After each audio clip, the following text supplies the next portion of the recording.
Talking true crime with MJ. Cases on the screen, yeah, we mainstay. Breaking down facts, every frame weight. City in a voice, every word blade. They throw dirt, plot in a group chat, smile in her face.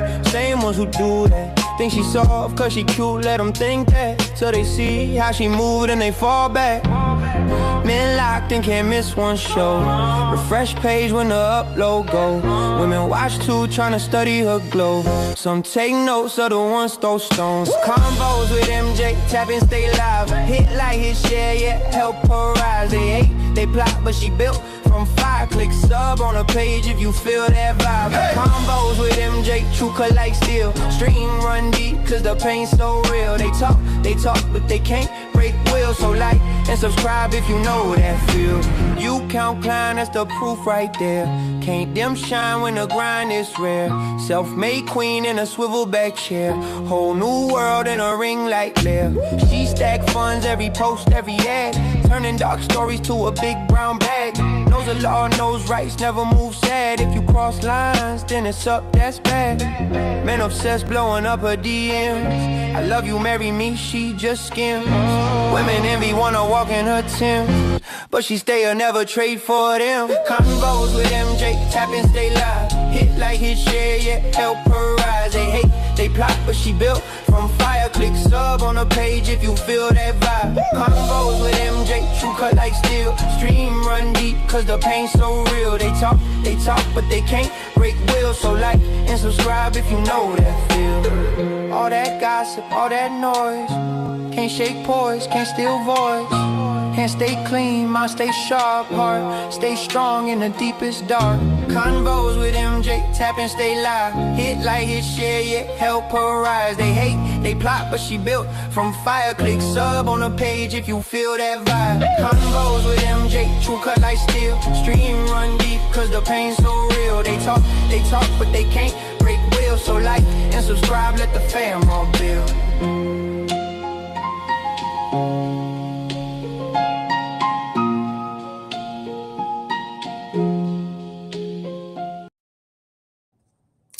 What up, party people? I'm back. It's your girl, MJ. How you doing? Good folks of the algorithm. I hope everything is going well with you. It's Monday. This is the hardest part of the week. We should get through it nice and cool, and I hope that the rest of the week is going to go well for you, all right? Shout out to my day ones that came in early. Miss J with her move around. She's been a member for a very long time, since the beginning of the channel. Hola, mami. Que lo que. It's always good to see you, and I hope everything is well. And shout out to Sweetheart. How are you doing, darling? Thank you for coming. Truly appreciate you. As always, I hope everything is going well for you and your family, and you had a great Monday, okay? So, guys, I do have two streams going on at the same time. I have my vertical and I have my landscape. So whichever one is your preference, go ahead and tap into that. I hope that it works this time, because the last time when I tried to do the landscape and the virtual, people were missing it and the numbers was messed up, but it's okay. I don't mind that. I want to give out this content. That's what's more important to me. And eventually, if y'all need to go back and watch it, y'all gonna go back and watch it. And if not, it doesn't matter. But as long as y'all coming in, make sure you just hit the like button for me, all right? Share this out to anyone who likes these type of immersive conversations where we go over old cases, new cases, current cases, you name it. We do it over here at this channel. And if you have any cases that you would like for me to review later on the show, go ahead and put it in the comment section below. At the end of the live stream, I look at all my comments, guys. I heart them, and I truly appreciate everyone who participate. I really do, okay? Let's see. Oh, it's fine. Don't worry about it. She might be on the other stream. That's fine. My numbers are going to look crazy today. It's probably going to look very low. Probably nobody watching, but it's all right. I wanted to try this out again see if I could have the vertical in the live stream, because some people, they like the vertical and other people do wish that I have a landscape type of live stream happening. So this is just to allow these members to see it any way that is more their preference. And it's all right. Everything is okay. Hey, young Riaz, how you doing, little bro? It's good to see you. Good to see you. Shout out to you. Happy Monday. I hope everything's going well with you. I hope your summer's going well, young Riaz. I hope your summer's going truly well. All right. So, guys, I have 3 cases for you. As always, I like to do 3 cases. Shout out to the channels that I like to review their video essays. Red Tree Crime, Red Thread Interrogation, and Majority Stay Awake. Those are the ones that I use. They've been around for a very long time. If you could do me a favor, if you can go over there and subscribe and like to their videos as well, I truly appreciate it. The fact that they don't give me no problems and we are working with each other in that way, I really do appreciate that. I really do. Okay. So the first case that I have for you good folks is, which one I want to do first? All right, I'm going to do the longest one first because this one is kind of long and hopefully we can get through it as fast as possible. It's about a husband. A husband kisses his wife goodbye after poisoning her shake. So this is kind of disturbing for me when I actually heard the title, because, you know, some of the video that they had is like a video cam that they had in their home. And not only did he give her a kiss, he squeezed her on the butt, you know, everything to show affection. And the lady started to get sick. So we're going to actually see what was going on in the home video cam first before it starts to lead into investigation. Okay. So let me go ahead and pull up my screen and we can get into it. All right. I hope you guys can see this. And here we go. She kind of just like laid down and said that she felt dizzy and she wasn't feeling well. It was absolutely sickening. But I am angry. You just brought me home. What kind of a sick person does that? It just is psychotic. I think she's gonna die. There's some drugs that wouldn't show up on that drug panel. And so potassium cyanide is not something that we use in dentistry. I don't even know how to acquire potassium cyanide. It just is a whole another layer of just wicked. A Colorado mother begins experiencing sudden and devastating symptoms after a morning workout. Her family watches helplessly as her illness progresses over the coming days, and suspicious eyes turn to one man, her husband, a beloved and ambitious local dentist. But as she fights for her life, the investigation into what happened will take a shocking turn that no one saw coming. Our point is not to put you away, it's to put the person away that caused this to your wife. And that's where we're at. That person is my wife. The following report is based on official police records, and most of the footage has never been seen before until now. It's Monday, March 6, 2023. Home surveillance cameras are recording as 45-year-old Dr. Jim Craig exchanges pleasantries with his wife Angela before heading to work. What was that? Okay. Well, see you, babe. Goes on forever. Love you. Have a great day. Actually, thank you.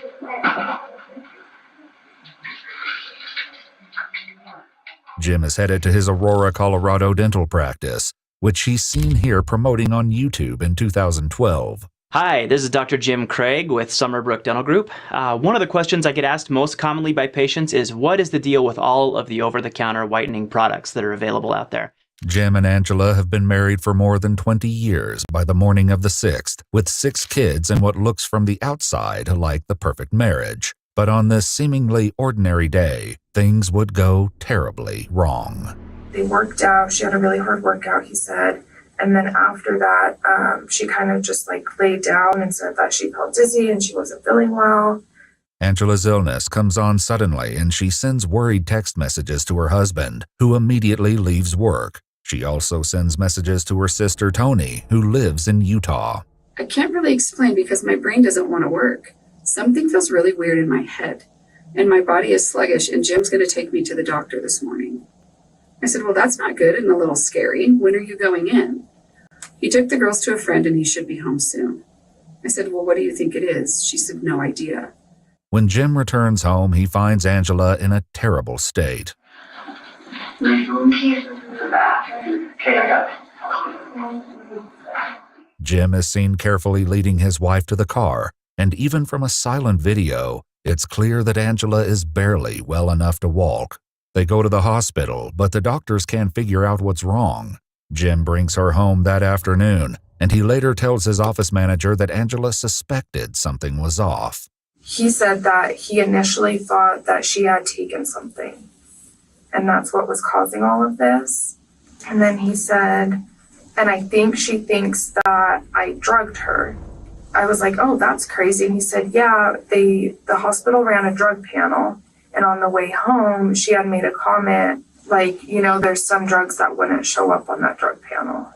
The cameras watch as Jim and his wife return home, Angela clearly still feeling the effects of the mysterious ailment.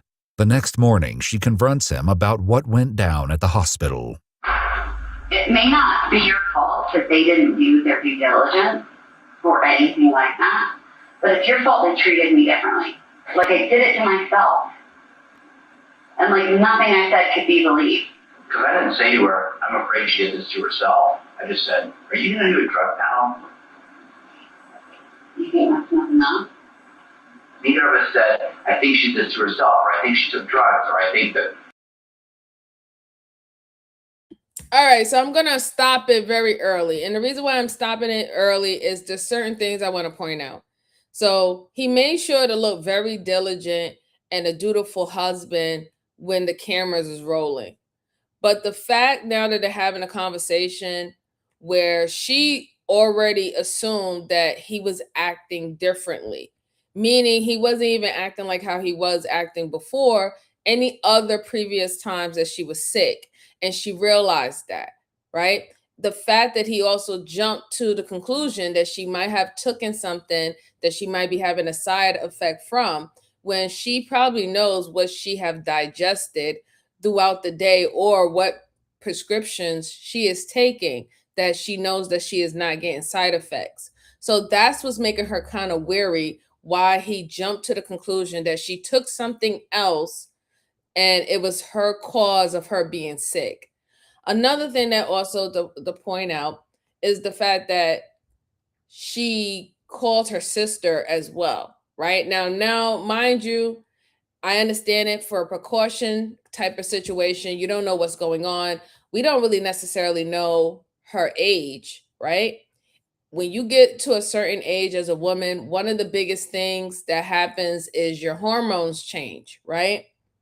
You start being in perimenopausal, menopausal, or postmenopausal as you get older in age. And that's just like one of the craziest things when it comes down to women, because we go through so many different stages within our life that we don't really necessarily know what's going on unless we actually go to the doctor and we get tests and then we get diagnosed.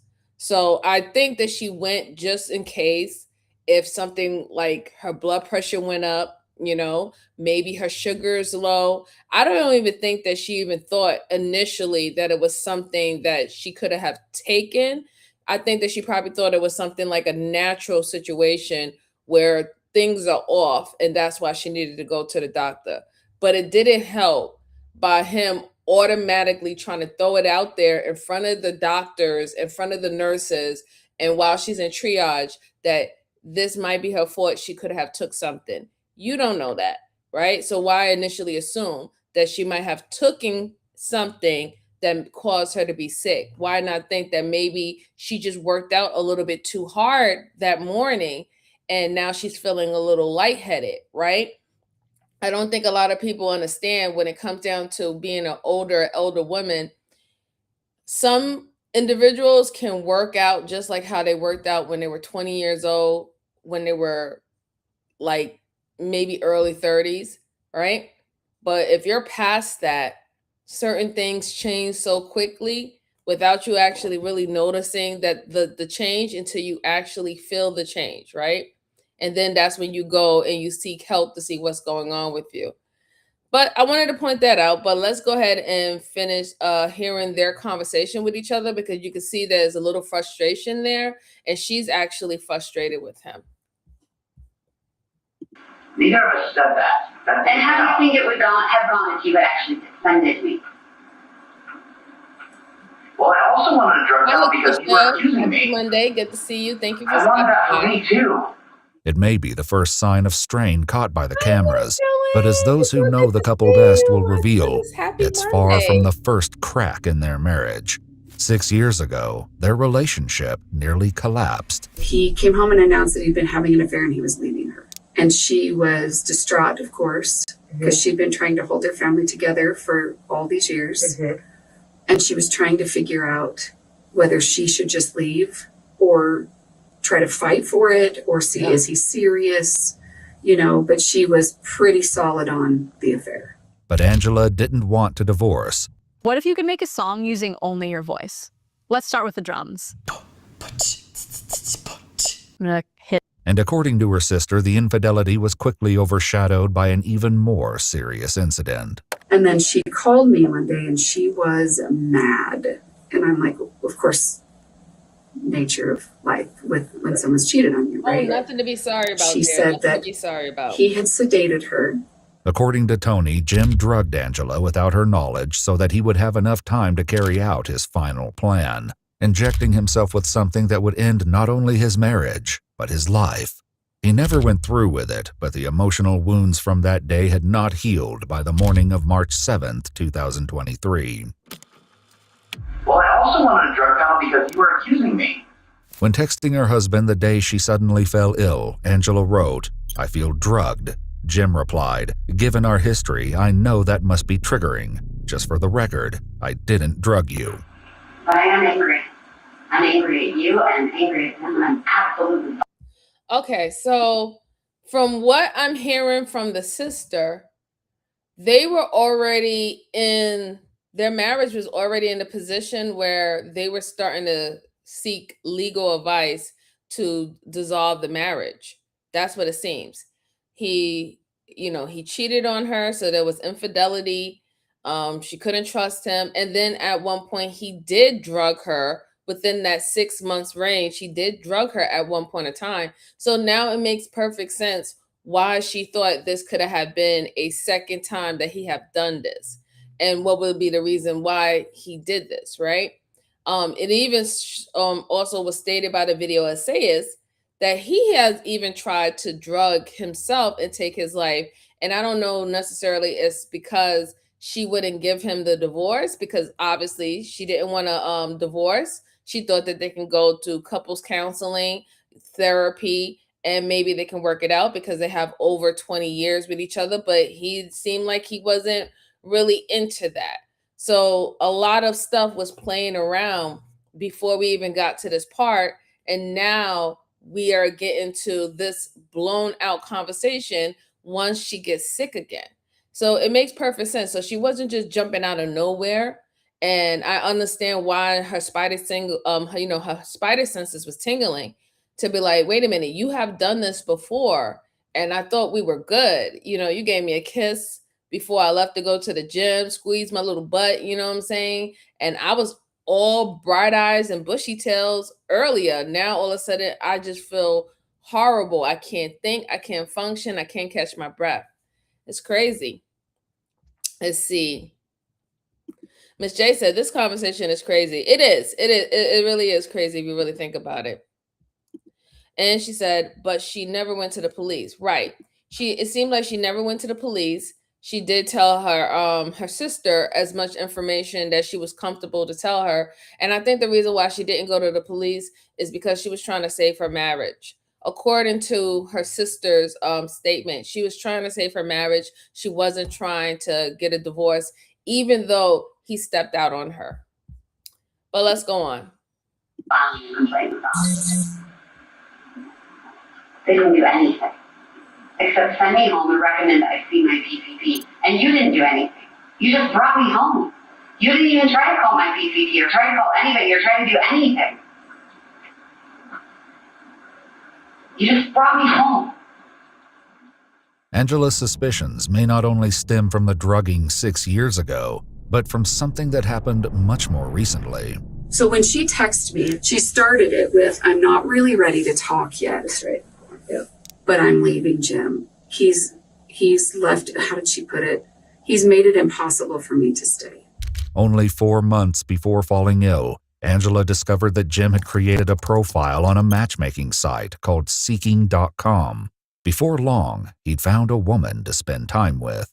James and I had a relationship for, honestly, I think it might have been like 3 weeks, maybe a month. Okay. And it was like November and December, ended in December. This is embarrassing to admit, met him on a sugar daddy site. Okay. Did he take you on any vacations or anything? He did. That was December. We went up to Bozeman, and then his wife found out. And immediately the next day, we came back to Denver. Okay. So she found out while you guys were in Bozeman. Correct. Is what he told you. Okay. We didn't even spend 24 hours in Bozeman. Oh, God. Okay. Yeah. Jim managed to smooth things over with Angela, promising that he was merely stringing women along with attention and money, but with no intention of actually cheating. But even on March 1st, after Jim returned from a speaking engagement in Las Vegas, texts show that the mistrust remained. "Is there anything else you're not telling me?" Angela asked. Jim replied, "No, there really isn't anything else to disclose. I really was in Las Vegas by myself, and I don't want to sleep with anyone else but you." By March 8th, 2 days after Angela's trip to the hospital, things have settled a bit, or at least it would seem.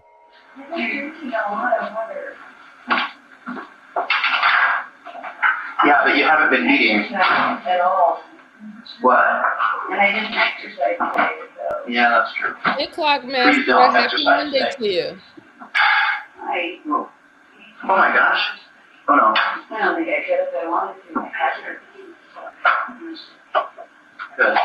Because I don't want you to exercise today and then like pass out and be dead on the bathroom floor. The day passes without incident, but the next day, Angela takes another sudden turn for the worse.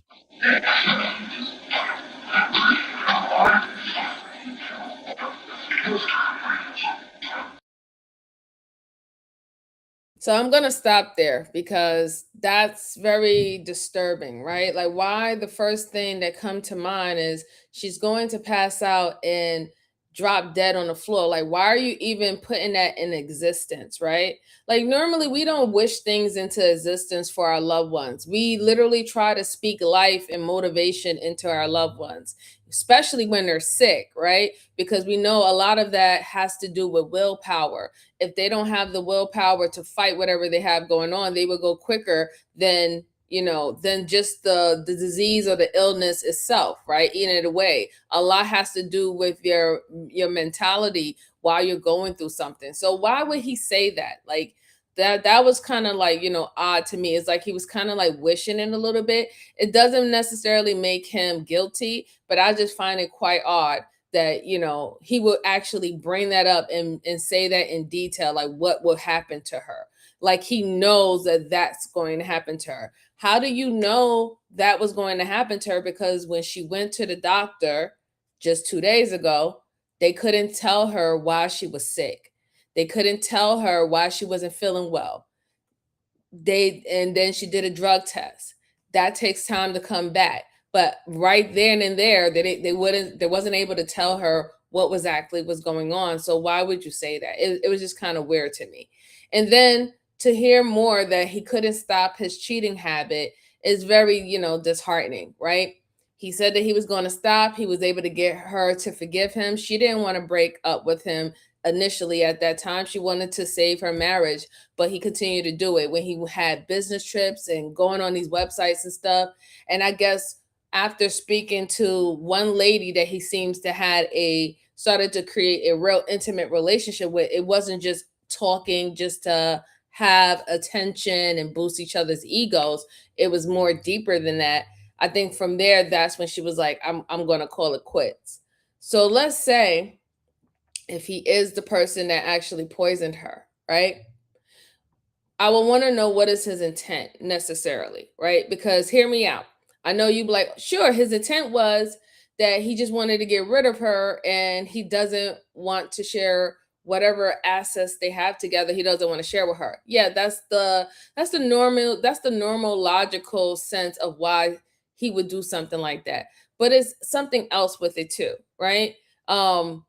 He have tried before, it didn't work. He let a couple of years go by, and then now he's doing it again.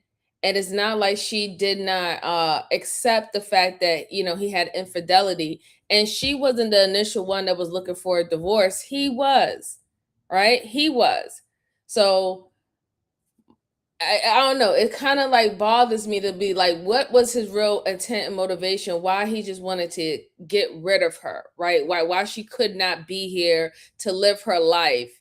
And I think maybe because he's a doctor, maybe because he is a YouTube content creator personality, that it will look worse if he was a divorcee than him being a widower.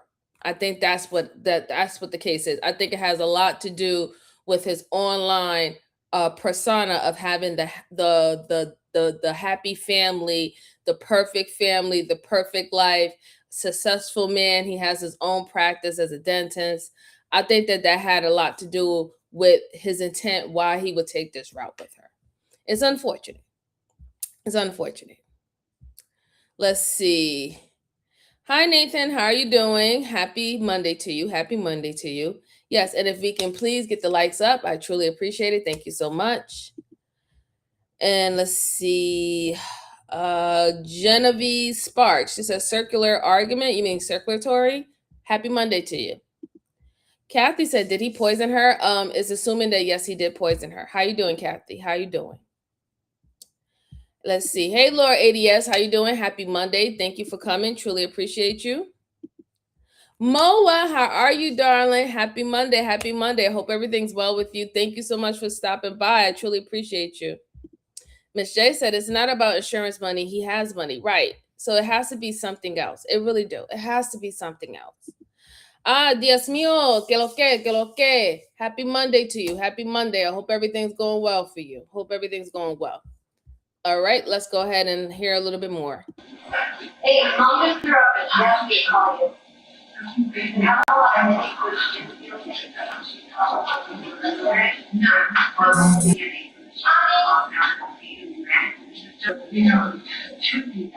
Angela's daughter takes her back to the hospital, but this time she won't be coming back home so quickly.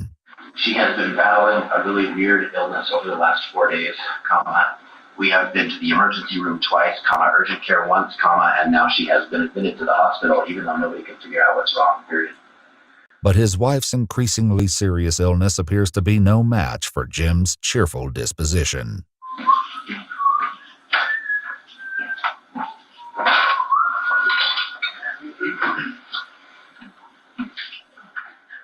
This energy would extend to his interactions with Angela's family and friends over the next 5 days as he updated them about her condition. In one text, he says of the medical mystery, "If it wasn't my wife, this would be kind of a fun puzzle to try to work out." It's funny because 90% of the time she seems like she's doing pretty well, and then all of a sudden she'll have a crash or something.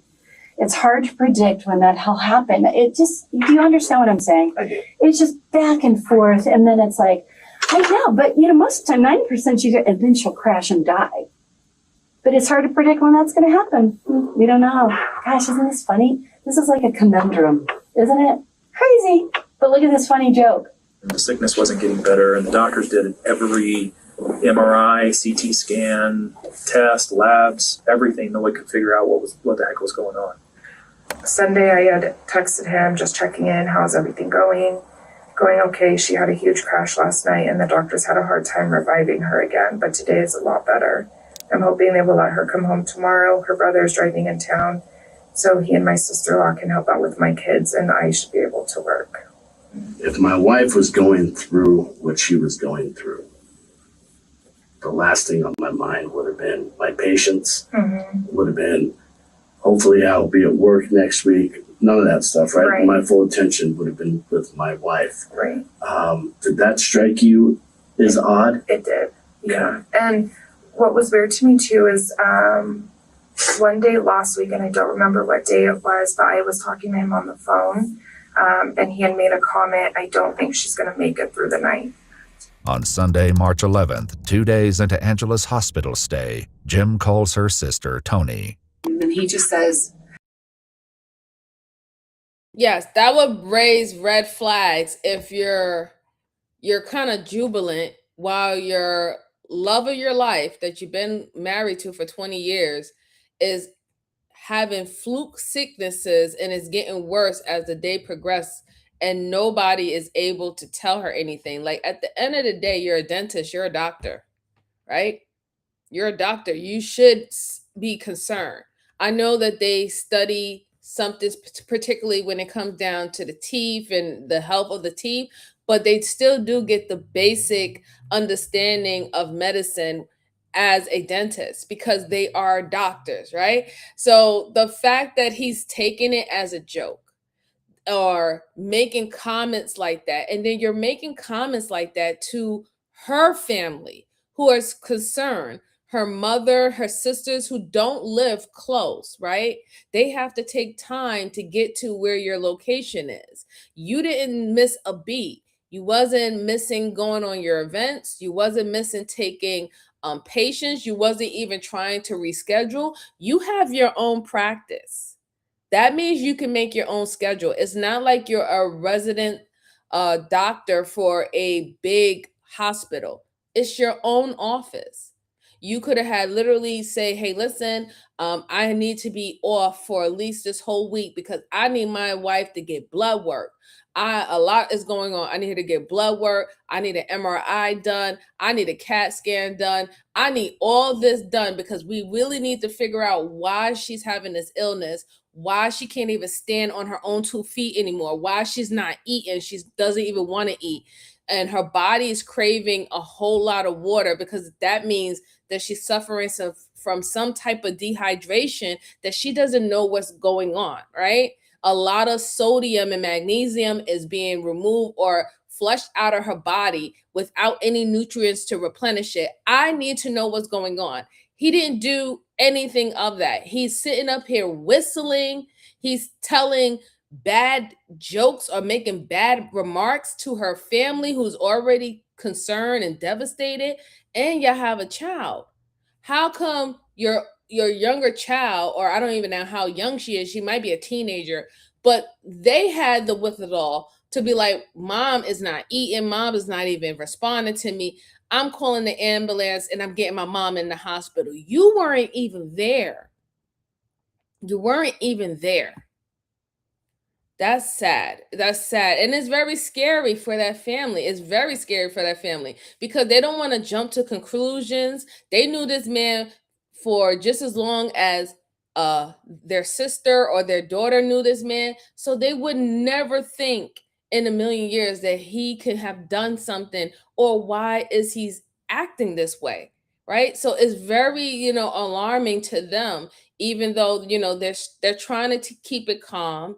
They're trying to keep their composure. They're not trying to rush to judgment or speculate, but the way how he's acting, it has to be questioned. It is very questionable. Very, very questionable. Miss Joanne said people tell on themselves. Yeah, I agree. Absolutely. Hey, welcome to the channel. Tenny Sexery. Welcome to the channel. Happy Monday. I hope everything's well with you. Thank you, Moa. Thank you. All right, let's go on. And I'm telling you right now, Tony, if she dies from this, I'm not allowing him to do an autopsy. Okay, so this is where it came in. And I said, whoa. This is where she is not dying, number one.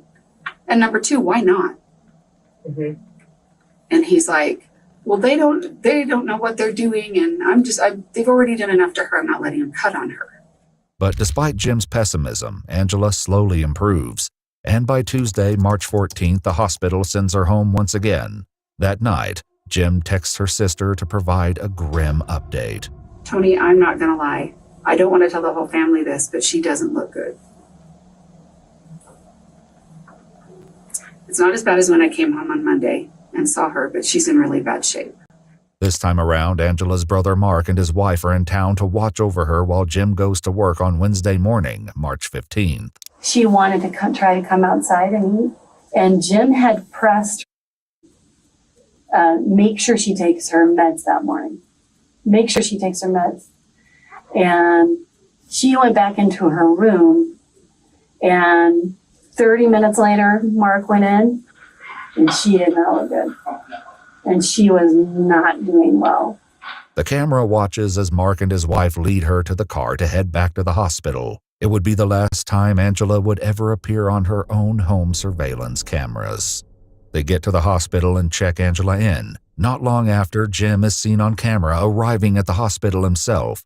He stays for about 20 minutes and then leaves again, right around the time Tony calls him to find out what's happening with her sister. And so I called him. I'm like, I want to know what's going on right now.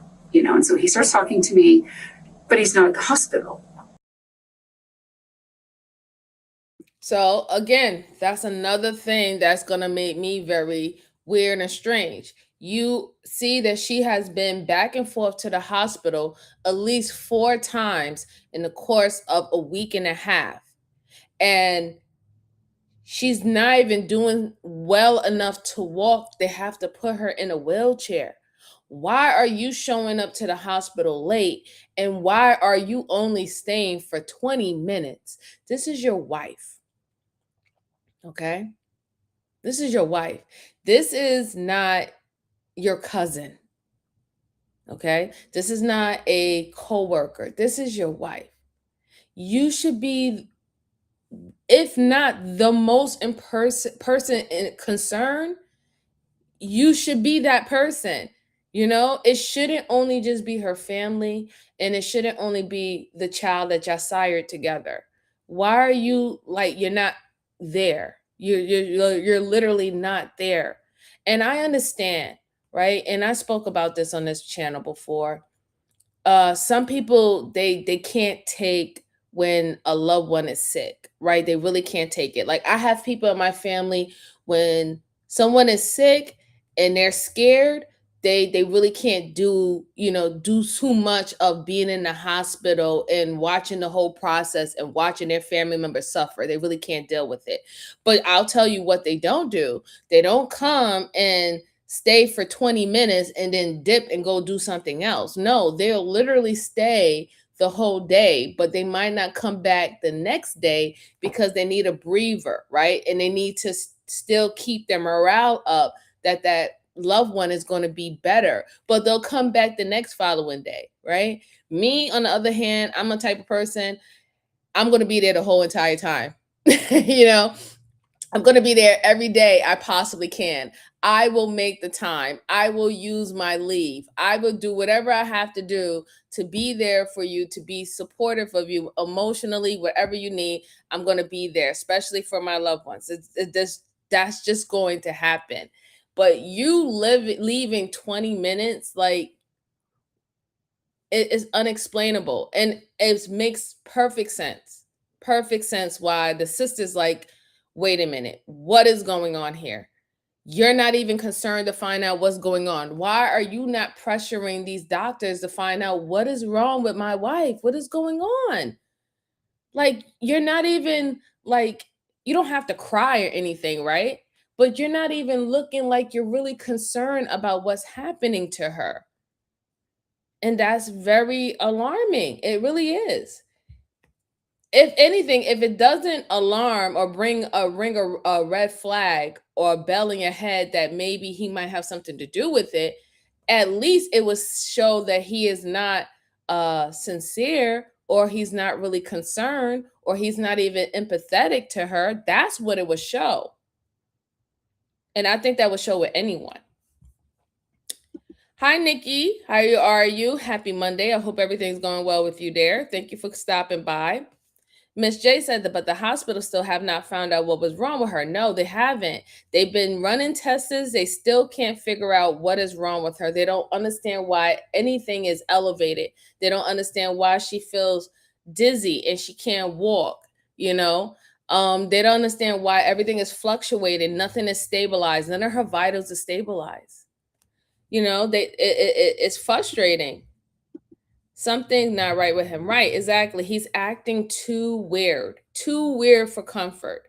Even with someone really scared and grieving, they still show compassion, you know? They want to rub your hand, they want to rub your hair. Some people end up braiding and brushing and brushing their loved one's hair and stuff, anything to help soothe them.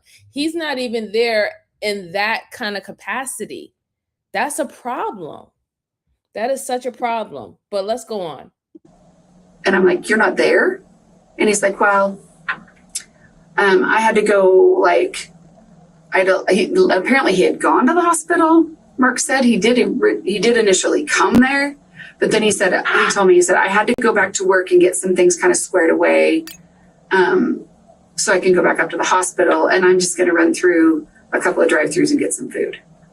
Started getting some text messages that she wasn't doing well again, and things were not really looking good at all. Like things took a turn for the worse. Jim and my wife had more communication today. I had no communication with Jim until I got to the hospital. Okay. But I started getting more information from my wife today. And at one point she says, she called me and she's like, I think Angie's gonna die. And I was like, are you being serious? On the surveillance system, Jim is seen going into Angela's room, leaving, and then going back in again, all within the span of a few minutes. Jim stays in her room for only 1 minute this last time, and when he comes out again, it's very obvious that Angela's condition has suddenly and dramatically changed. There was a whole slew of doctors. There was like 5 of them. I was like, this is not good. I know how to come. Yeah, you know. Also, I want to take note. There's only a few illnesses that come so rapidly that everything starts failing. And one of the main ones that we see today is cancer, right? And especially if you have cancer that have not been diagnosed and have not been treated and it reached to stage 4, you'll start to see the deterioration of a person very, very, very quickly. She doesn't have cancer. They would have been spotted at a long time ago. They would have told her if she has cervical cancer, if she had bone marrow cancer. They did all these tests. Nothing came back in an MRI or a CAT scan saying that she had any type of cancer, leukemia, nothing, right? So now you're like, okay, so what else would cause a person to rapidly decline this way? It would be respiratory, right? Maybe a respiratory infection. They checked their lungs. Her lungs seem clear. She doesn't have any fluid, right? She's not having a stroke. I don't know how her blood pressure is because I'm not there. I'm not a doctor or anything like that. But I'm just literally pointing out certain situations where you see someone drastically change outside of them being physically hurt or having some type of bodily trauma. She's gradually just going down every single day. Everything is getting worse. And then to keep in mind that he won't even stay in there. He only seeing her 5 minutes and leaving and 5 minutes and leaving. Oh, I'm going to go to the office and everything like that. That's just very weird. It's very weird for a husband to not be there or want to be there while they see that their wife is really, really sick and things is turning for the worse. It's just keep on going down and down and down. Her oxygen levels going down. Her blood pressure levels going down. Anybody who I've seen a family member sit up there in a hospital bed and they start to see their numbers going down and the bells and whistles of the machine start beeping high and loud is very traumatizing. It's very traumatizing because you're like, oh my God, I can't help you. I don't know what to do. I cannot help you in this moment. I need to call whoever I need to call, but I can't help you in this moment. It seemed to me that the first time when he left and he left and came back in, it seemed like he's waiting. It didn't seem necessarily like he was like, all right, I can't take this anymore. I have to get out or anything like that. You know, it's too much pressure on me. It seemed like he's waiting to see if she's going to go anytime soon. And even in that's just very disturbing for me to even think about it and to think how scared she is, and she don't know what's going on with her body, and when she don't know what's going on, and she doesn't know why she's feeling so sick, it's very, very disturbing to me. And if it's disturbing to you guys, whoever's watching, trigger warning, please go ahead and take time away if you need to, because I understand that these type of situations can trigger things in you, that you've been healing and working on. And I completely understand. I prefer everybody to have their peace and to keep their peace. Okay? Miss Joanne said, that's the worst, when someone you love is suffering. It is. It really, really, really is, Miss Joanne. It really is. Because you want to fix it. You want to fix it. You want to do something to help them. And you know that you don't know what can help them. And you try your best. You try to fluff up their pillows. You try to elevate their legs. You try to lotion their body. You try to give them a bath. You try to feed them. Anything to just try to let them know that you're here and you're trying to help them be as comfortable as possible. Like, this is not good. They're bringing witnesses, a panel of witnesses.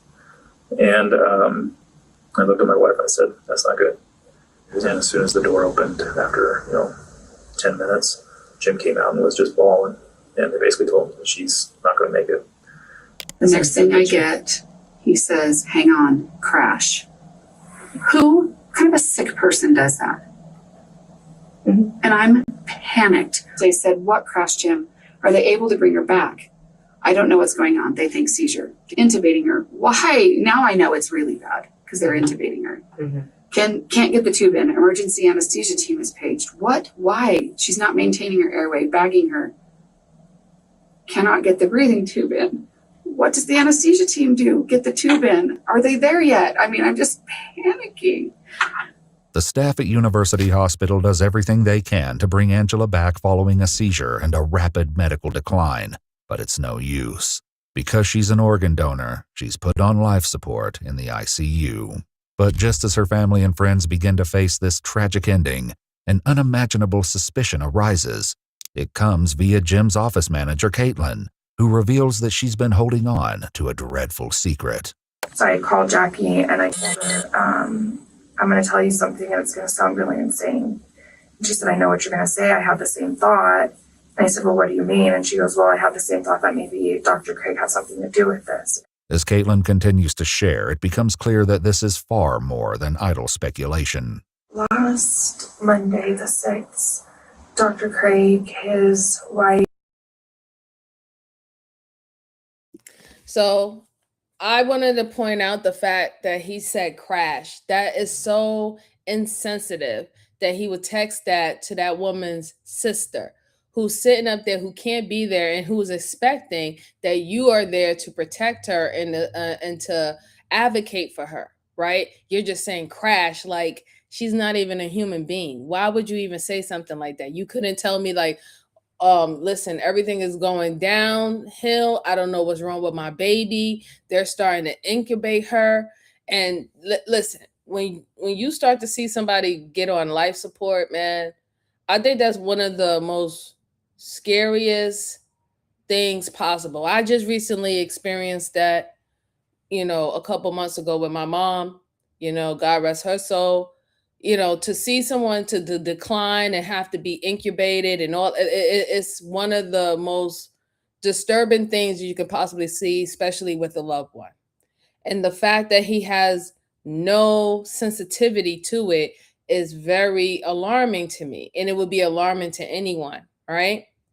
I want to also point out that this is his office manager. She's having a discussion with the detectives.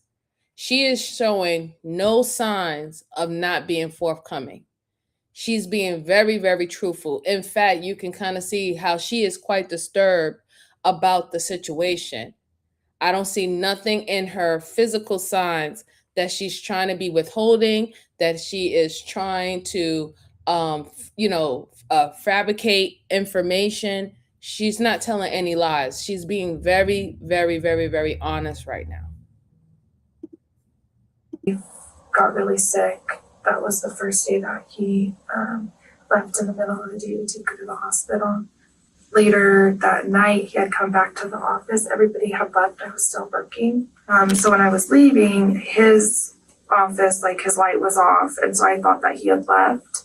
And when I got to the very last operatory, he was sitting in there, and he was sitting in the dark. The light was off. And he was on the computer in there, which was really strange because he has a laptop and a desktop in his office.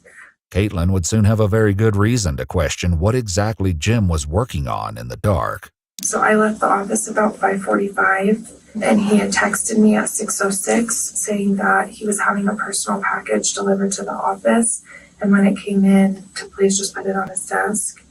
This past Monday, the 13th, it came in.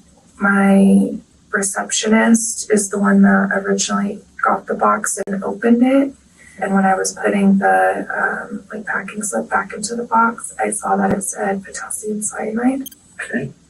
And so I closed the box back up. I gave it to him. I looked up what cyanide poisoning was, and kind of was looking at the side effects from that, and that was everything that his wife was going through. Caitlin shares this terrible secret with both of the practice's managing partners, including Ryan, who is still at the hospital. And so potassium cyanide is not something that we use in dentistry. Okay. I don't even know how to acquire potassium cyanide. I've never looked how to acquire potassium cyanide because it's never something that we would ever use in dentistry. Disturbed by the potential implications of this package, Ryan decides to tell a member of the hospital staff, just in case there is still a chance to save Angela. And I just said, I'm not accusing of Jim of anything. I'm not insinuating anything. I'm concerned about if this is potentially real. That is beyond disturbing. So you are that bold that you will have a package delivered to your place of business, and everyone that works with you know that that is nothing that y'all will have to use in dentistry, not for any procedure, not for any surgery whatsoever. So why would you even buy that amount, right? That's very disturbing, because it would be, if it was something that they normally use, I could see him buying that package and sending it to the office and just say, hey, we have to stack up on this because this is something that we need. But the fact that this is something that they don't even use in their profession and you're having it delivered to the office is quite sad. The fact that, the office manager, she had to question, why are you in the office at this particular type of night, when most of the time, anything that has to do with paperwork or expenses or making sure that your books are straight, you do it off your laptop, and you usually work off your laptop and not even your desktop in your office. That's very alarming, right? That you always are seen on your laptop doing whatever you need to do because you got to move and be this place and that place. But now you have enough hours to sit at your desktop and order something or research something, and you did it on purpose. And she realized that you're doing things that is not normal of your behavior that she has became accustomed to. That's scary. That's really, really scary. I know that we're just reviewing this, but if you really think about it, just think about how scary that is. Think about you going into work and certain mannerisms that you picked up with your coworkers. And then all of a sudden they're acting beyond, what they normally act, right? They're doing things that it doesn't really necessarily make sense, let alone is it their personality. And you just sitting back like, I want to ask you, is everything okay? But then I don't want to seem like I'm trying to pry into your personal information. It's really sad. And then now to get the confirmation from his business partner, who probably is a doctor himself, who knows that this is something that they never use. So why would this package come to the house? Come to the office? Why wouldn't you send it to your house? Why would you send it to your office? Very disturbing. Very, very, very disturbing. Nikki said bold. Very bold. Absolutely. Very, very bold. Reversible. I know it's been a mystery of trying to figure out what's going on with Angie, but in lieu of this information, thank you, my darling. Thank you. If they can give her something, right? There's something. I mean, I've never Googled cyanide poisoning. I don't know anything about. It's outside my scope of practice and my realm of practice. I have no idea. It was pretty brief. It was pretty quick. It was like maybe 3 minutes. And he was obviously like, what the heck? You know, taken back by what I was saying. I was taken back by what I was saying. Angela, who no longer shows any signs of brain activity, is beyond saving. But the staff wastes no time in contacting the police. Hello, non-emergency. This is Paula. How may I help you? Hi, my name is Chelsea. I am one of the forensic nurses here at University Hospital. I am needing to make a mandated SBI report, IPV, and needing officer response. We have a suspected potassium cyanide poisoning. It doesn't take long before Jim begins to realize that something is up. One of his first moves is to give Ryan a call. He says, Ryan, I got some disturbing news. And I said, did you say something to somebody? And I said, yeah, I did. And I told him exactly what I said to the nurse. And I said, Jim, what was in the package? I said, did you order a package? He said, kind of paused. He said, yeah, I did. I said, what was in the package? He goes, oh, it was a ring for Angie. It's going to be a surprise. And I said, Jim, that's not what was in the package. And he goes, what do you mean? And I was like, the package was opened. And he's like, no, it wasn't. I said, yes, it was, Please Jim. get the likes Jim, up. I know what's in the really package. Appreciate it. Let's get it up, guys. Thank you And so much. he wouldn't admit to what was in the package. And I said, Jim, potassium cyanide was in the package. Why do you have potassium cyanide?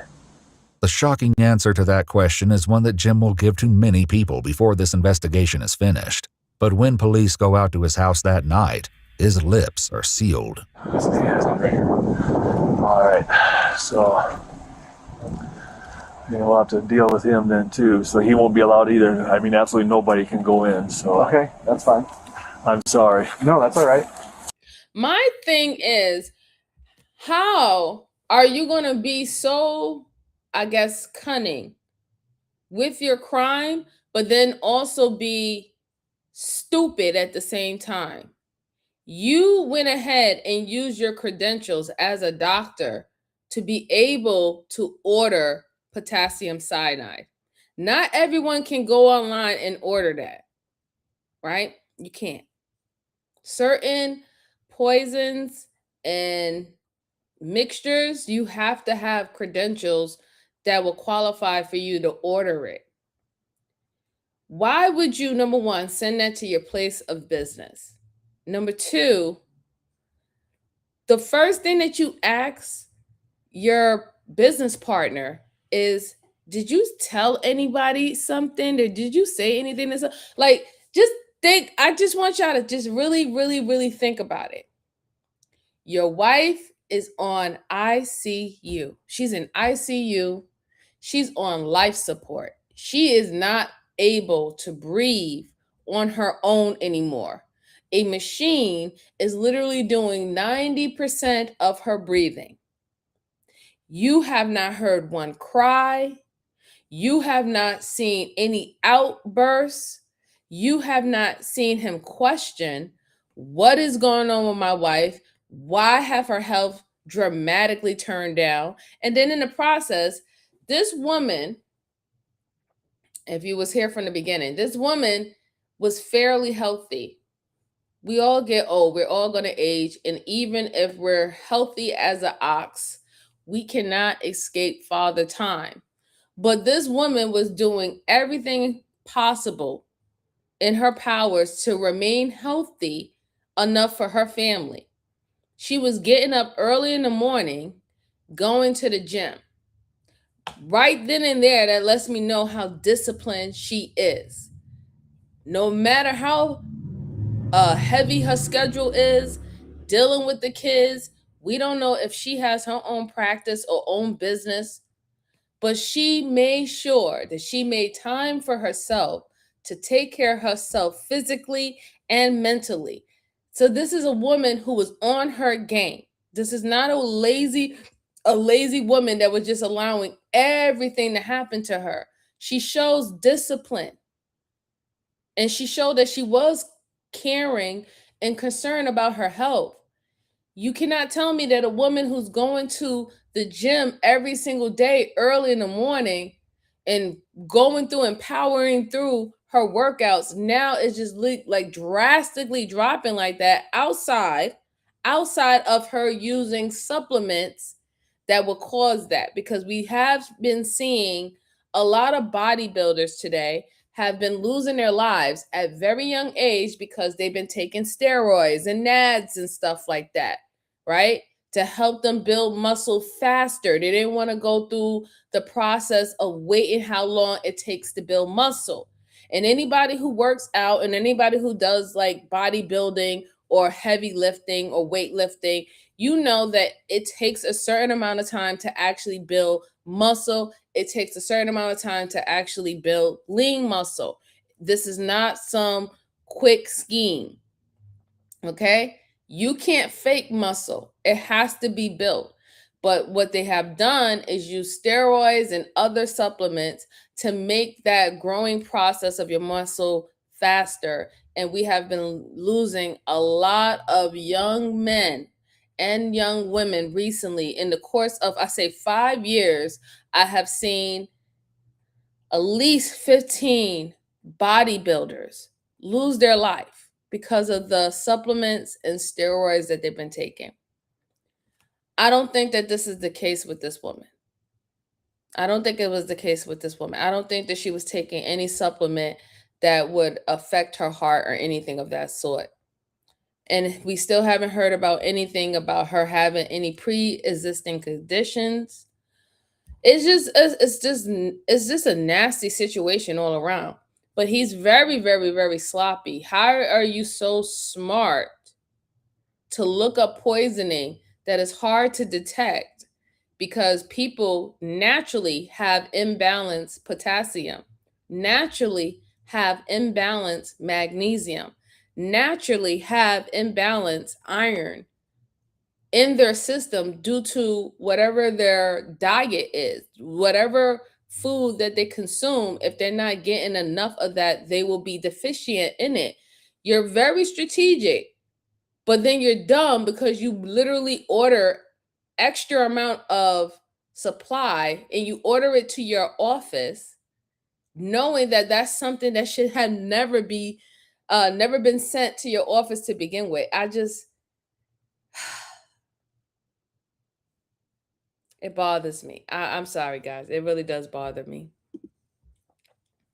He got sloppy like Gary Ridgway, the Green River Killer. Yeah, I think so too. I really think so too. Absolutely. Absolutely. Please hit the like button. Yes, thank you so much. Is he a doctor? Yes, he is. He's a dentist. He's a dentist.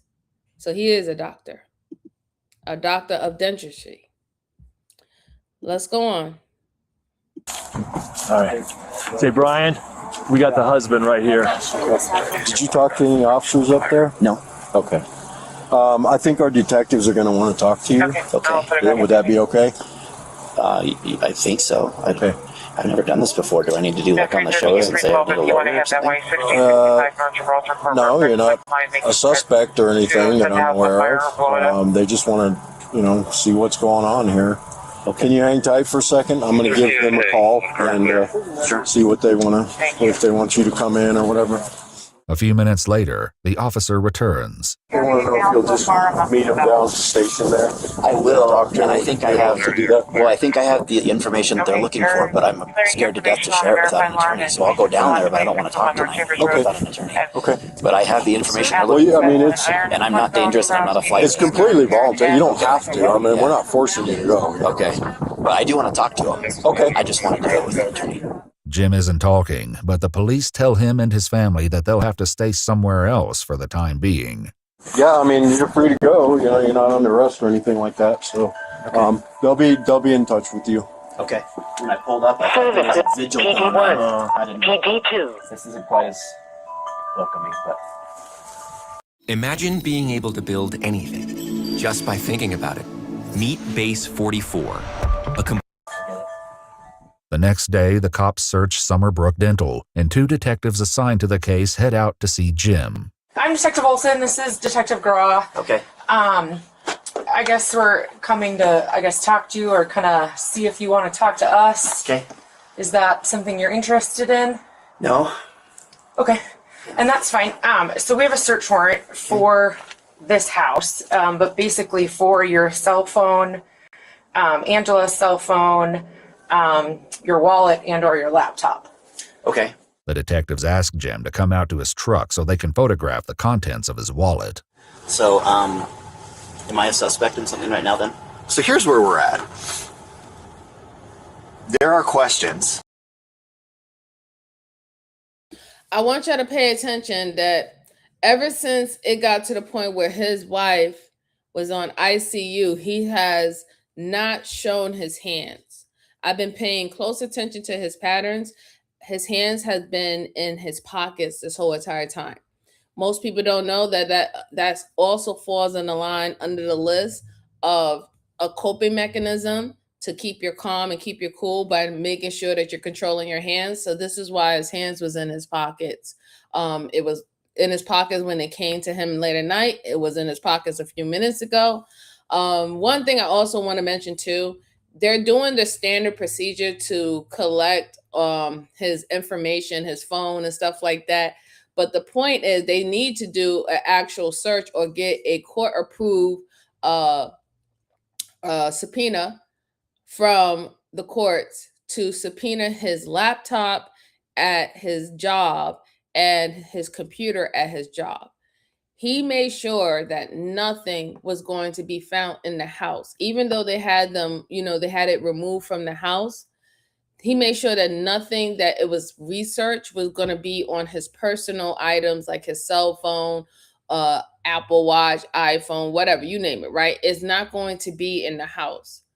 But they could still see if they could find remnants of the potassium cyanide in the shakes and stuff that he used, right? I don't know necessarily if it leaves a residue that takes more than 24 hours for it to remove if you wash it. Because remember, this most likely happened by him putting it in her morning shakes, her morning protein shakes that she would take when she needed to go to the gym early in the morning. So I think that if anything, he was slipping it in her shakes at that time. The video essay said that it was in her shakes. So we need to know with potassium cyanide, is it something that can still leave a residue on plastic, glass, you name it, for a certain amount of time? So it would make sense when they do search or they do get forensic in there to start looking at what's going on in the room, what's going on in the kitchen and stuff, that they can find some type of residue or even a bottle or something like that. But I think that he's dumb and smart at the same time, because everything was done at his practice. Nothing was sent or done at the house. Yeah. And I have based answers. on what we've heard. Yeah. I know what they are, and I have the answers. Okay, well, until they're answered, it's hard to say yes or no to what you just asked me. Am I a suspect or not? Well, I guess it kind of depends. It kind of depends how this shakes out. We're hoping this takes that turn and it's not as big a deal as it sounds, but we're going to still treat it like it could be criminal until we find out otherwise. But your attorney's going to tell you I just not to talk to us without them there. I know. So, no, I guess what I mean is there's going to be a funeral coming up. I just don't want to be like handcuffed in front of my kids while I'm making funeral preps and taking off to jail. And that's why we tried to call Jennifer today, and that's why I knocked on the door lightly, and we didn't come like we're just in our jackets for the decency of your family. I'm sorry, guys. I'm going to let it play, but I really want to slap And sorry, Miss Joanne, I'm about to cuss. Okay? I love you. Don't be mad at me. But I really want to slap the fucking smug off his fucking face. I really do. Because he's like, even now, it's about to be a funeral. You're talking about a funeral to the detectives and stuff about your wife. And you're not even caring or concerned about, oh my God, I just lost my wife. And the fact that what is going on with your children, that they had their mother literally vibrant and healthy to their knowledge a week ago, and now she's gone. And you're sitting up here being more concerned about, I don't want to get handcuffs put on me in front of my kids at my wife's funeral. You don't have no concern whatsoever. And then you got this jolly motherfucking goofy ass fucking smile on your fucking face. I want to slap the shit out of you. You know, like what are you doing? What are you doing? Like, this is insane. It's like, it's like, oh, yo, you know, I mean, you know, I know y'all have to do this and whatever not, but, you know, I don't want to, you know, have everybody see me in handcuffs, you know what I'm saying? Like, that's what you're concerned about? That's what you're concerned about. He's pissing me off. Sorry, Miss Joanne, for my cussing. I apologize, dear. I apologize. But sometimes these individuals makes me do it. Oh my God, he was talking about funeral arrangements. Right. Yes, we are about to jump him. Absolutely. Nikki said he's smiling. Right. He's smiling and giggling like he's acting like nothing even happened. She said, I'm not mad. Miss Jalen with ho. Okay, thank you, Miss Joanne. I appreciate it. Don't be mad at me. Don't be mad at me. Let's go on. Later that day, Tony, who has arrived in town with several of Angela's other siblings, has 2 interactions with Jim that strike her as off-key. And he comes over and he goes, I have a funny story. I think you guys will appreciate it. He's like, yeah, we were in the car and said, now that mom's gone, can we watch Sharknado? I looked at him. God, are you kidding me? But I thought, what is that? So now that mom's gone, everyone can do everything bad. Then he goes, yeah, I just did all of her laundry and we're very picky laundry people.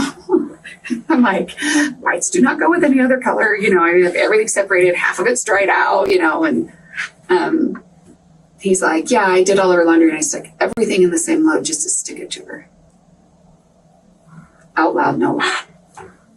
2 days later, on March 18th, Angela is taken off life support and passes away. That night, Detective Olson asks Jim to meet them so they can give him his phone back. But as Jim soon finds out, that's only a pretense. Oh, how are you? I'm great. How are you doing? Well, yeah. Hello. Hi. all right, Bob. You are under arrest. Okay. Okay, first degree murder. Whoa. Okay. I didn't expect this. No, sorry for that. I thought I was just getting feedback. As Jim is taken into custody, a detective lays it out for his brother.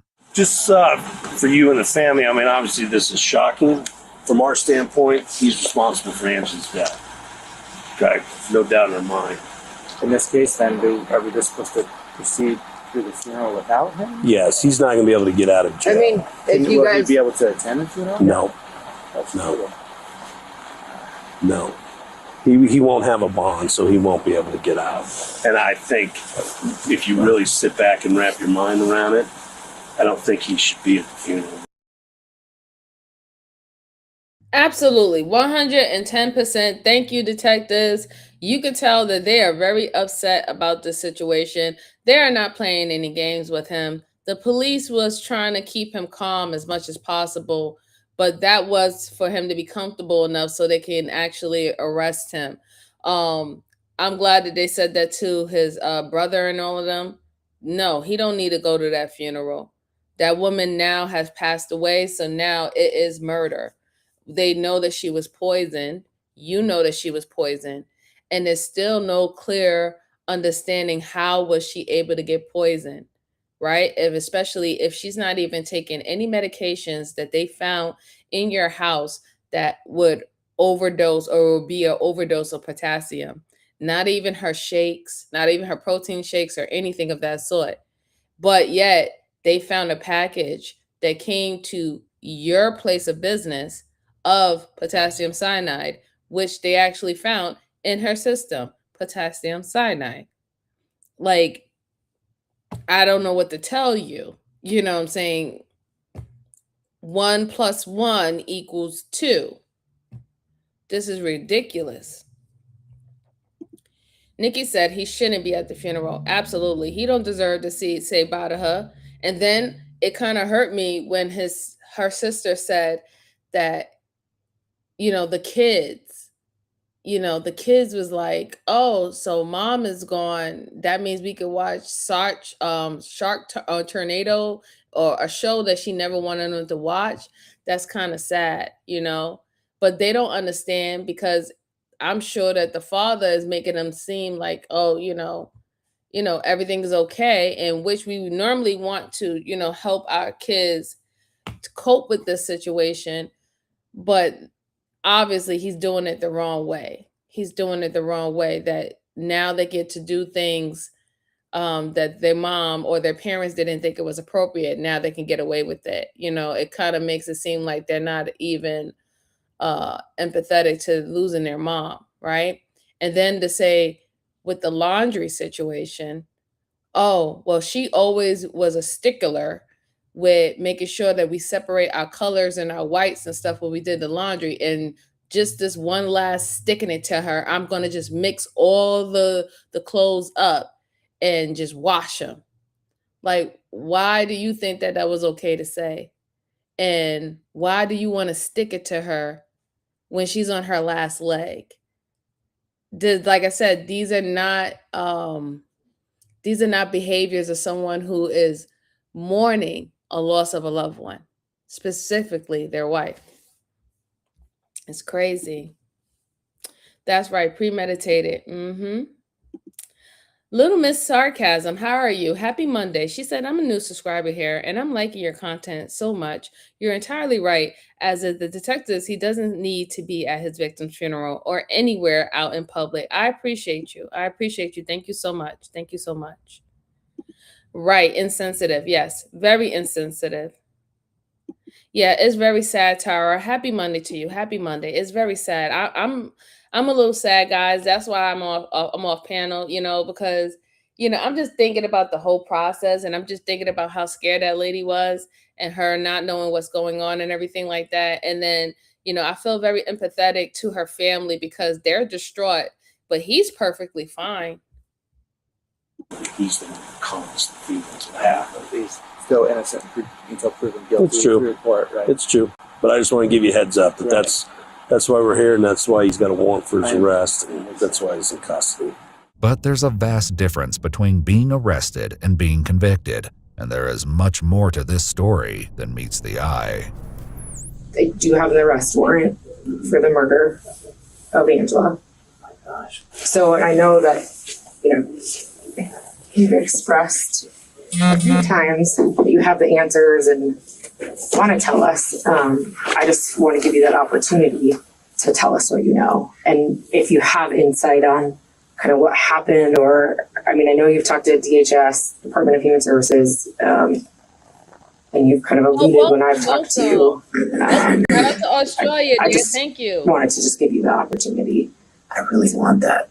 I haven't had my phone, so I haven't been able to talk to the attorney that I reached out to, because as you can imagine, this is terrifying for me.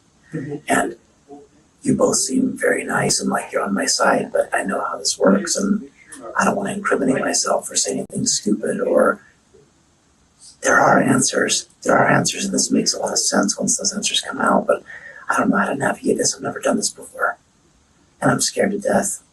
Although Jim is still reluctant to tell his side of the story, he does have one thing he wants to make perfectly clear. I can tell you I did not kill my wife. After establishing that he won't be getting out of jail tonight because he's not been given a bond, Jim tries to see if there might be another way. And then what happens if I talk to you and tell you everything I know, then what? Every case is different, so we can't really, I guess, give you direction, if that makes sense, because we don't know what information you have. So we only know what we have currently. And what do you have currently? Well, that's typically how we do this, is if we're going to have a conversation, we would Mirandize you, and then you would talk to us and we would talk to you, type of thing. We don't go into all the details of what we have, because this is your opportunity to talk, really, if you want to. Oh my gosh. I have all of the answers that you need, but I can't talk. I can't. The one attorney that I've talked to has said, don't say anything because you could just incriminate yourself, and I'm totally naive at this. I don't know what I'm doing. And you both seem very nice, but I know that your job is to put me away. Well, that's our job, is to figure out what. So my thing is, right? You already got an attorney.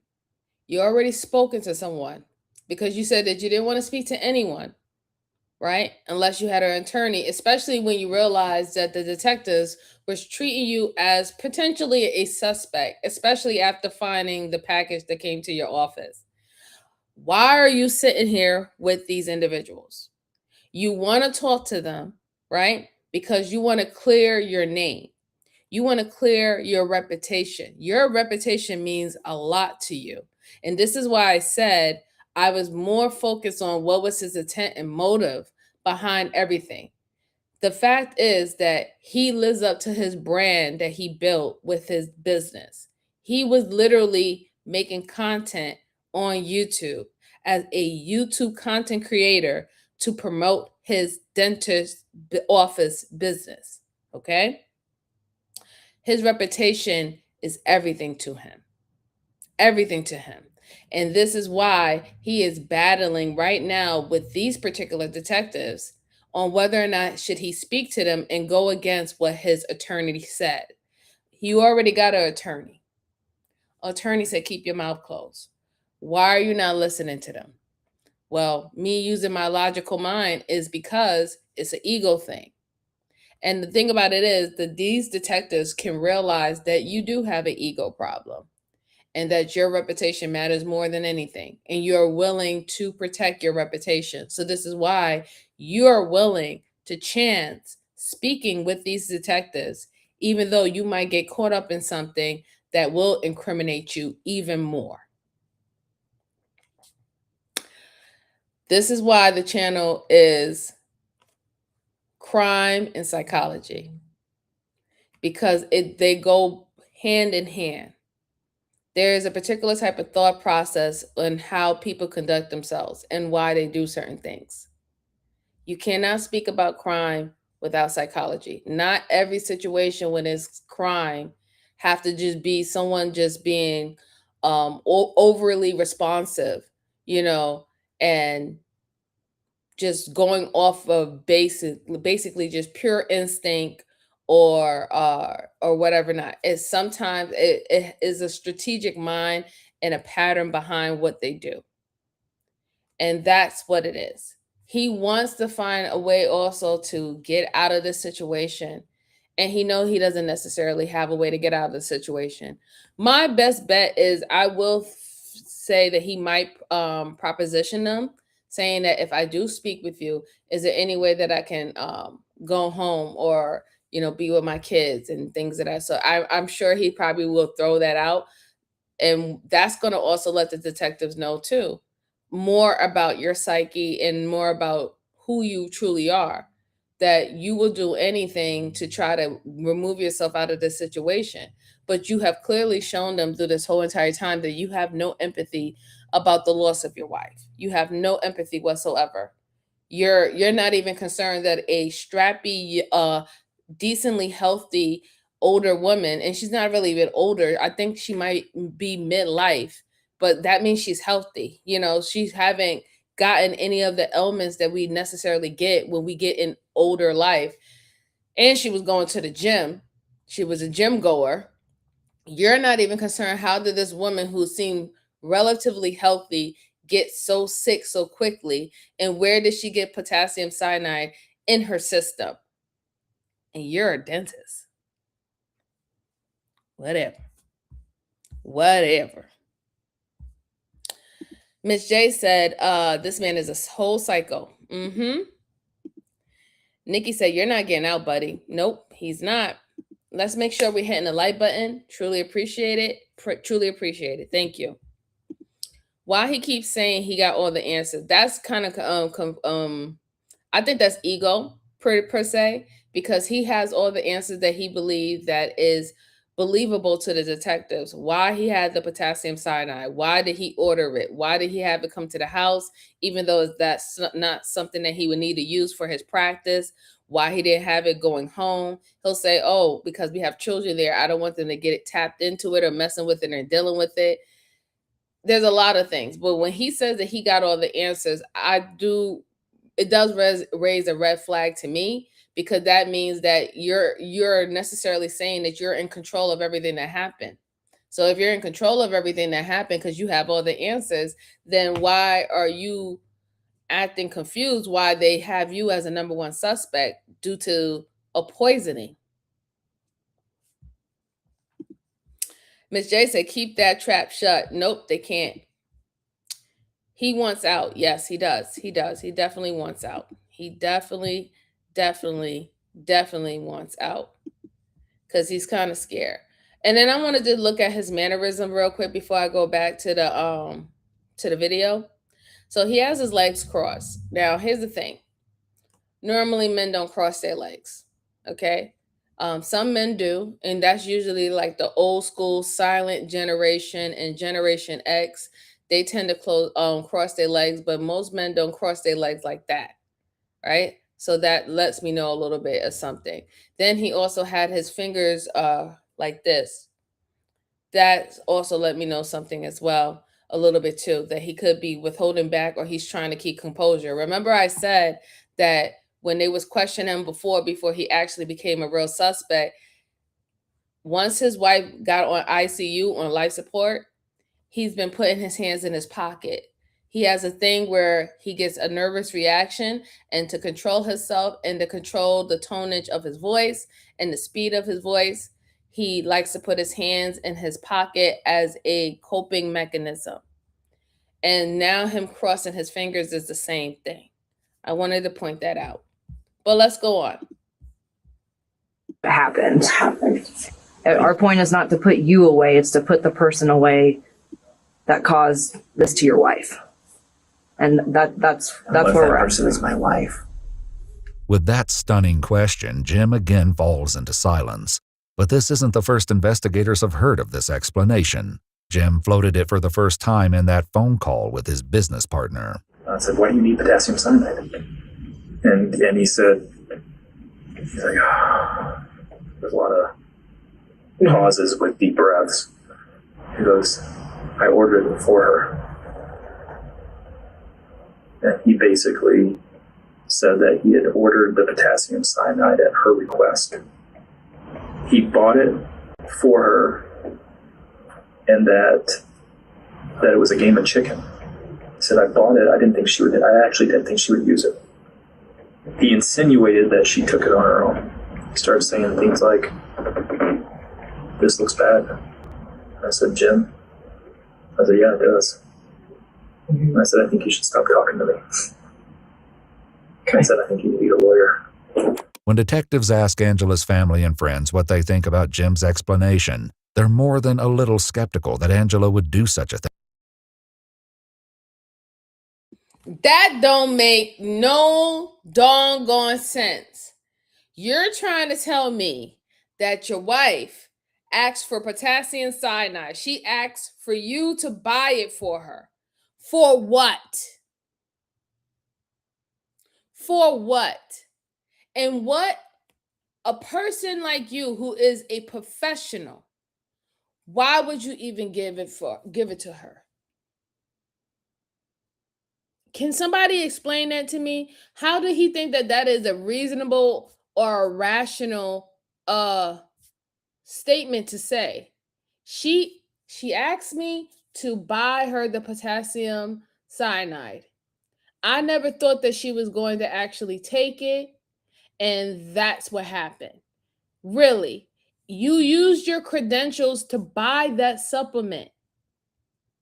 That's something that is not going to be marketed to regular people who don't need it or who will never need it. Definitely not no regular civilian. Like, so why would she ask you to buy something like that, not tell you the reason why she wanted you to buy that, and why would you go ahead with it? Why would you even risk you losing your credentials by buying something like that and someone overdosing on that type of supplement, that type of drug? You really want me to believe that, and you really want them to believe that? That is a bogus, stupid story ever. Because you will have to explain to me what was her reasoning to you why she needed you to buy that. Or are you going to say, well, I bought it for her because she wanted to commit suicide, but I just thought that she was joking. I never knew that she was actually taking it in increments. And if that's the case, then why was she so weary and concerned on the video in your home about her being sick and not knowing what was going on with her, and why you was acting standoffish and cold? If she wanted to take it and she knew what she was doing, she wouldn't have been surprised. In fact, she wouldn't have said, hey, take me to the hospital. Let's go to the hospital. All those numerous of times. She'd be like, no. I just want to sit home and just, give me some water, and I just want to lay in my bed. That's what someone who wants to commit suicide in that type of way would do. They don't want nobody involved. The fact that she had everybody involved, she had you taking her, she had her daughter taking her to the doctor, she didn't know what was going on, she snapped at you because you have poisoned her before 6 years ago. I'm not buying it, and I don't think nobody else should be buying it either. He looks like he's trying to make himself smaller, maybe weaker looking, the way he's tucking his legs and hands in his lap. Yeah, well, he is trying to make himself look less harmful. Less harmful. I would definitely agree with you with that. He thought he was slick. He did. That with the bogus explanation like that. Man, listen. No matter how bad her marriage was. She wouldn't take something slowly to put herself in absolute pain and fear for 10 days. I'd be surprised. That would shock me if she was. That's not her personality. I will say this, Angie, never. Back with Jim, the detectives aren't sharing their evidence, but they let him know that things aren't looking good. The information at this time leads to you. So that's why we're where we're at right now. Oh, this is horrible. Mm-hmm. Because I know how this looks. I knew exactly how this was going to look. And so I don't know. I'm so sorry. I don't know, Detective Wilson. No, you don't have to be sorry. I mean, this is a scary situation. We're not here to pretend that it is. Yeah, it's really scary. And my that's kids why could lose both of their parents. I know. And I didn't do this. And I don't know how to exonerate myself. I don't know what to do. All I can just say is I'm sorry, and I'm sorry that we're here and in this situation. I am too. Yeah. I'm sorry that I didn't just let her go through with this years ago. Jim never goes into further detail with the detectives, but the investigation is still very much in its infancy. Police have obtained the surveillance footage from Jim's house, from which they hope to find a smoking gun. But the videos seem to show all the hallmarks of a loving, happy couple in the days leading up to Angela's illness. Not quite breaking. Yeah. Father,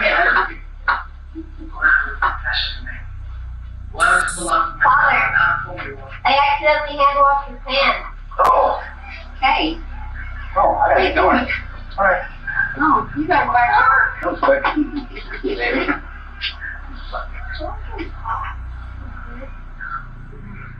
But perhaps there are signs of something darker underneath the surface, even if only in retrospect. Every time I get a package in the mail now, I'm like, I ordered custom. Oh, good. My custom shoes that I've been ordering are starting to come in. Oh. What? The custom shoes that you've been ordering, how many are there? I think 3 pair.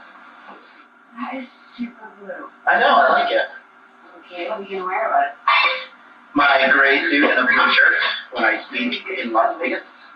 Jim went to Las Vegas a few days after that conversation, and it was there that he met another woman, an orthodontist from Texas named Karen. Police want to speak with her next, and fortunately for them, she happens to be in town. Hi, Karen. Yes. I'm Sergeant Lawnecker with the Aurora Homicide Unit. We've taken Jim into custody for homicide, and I was wondering if you have a minute to speak with me.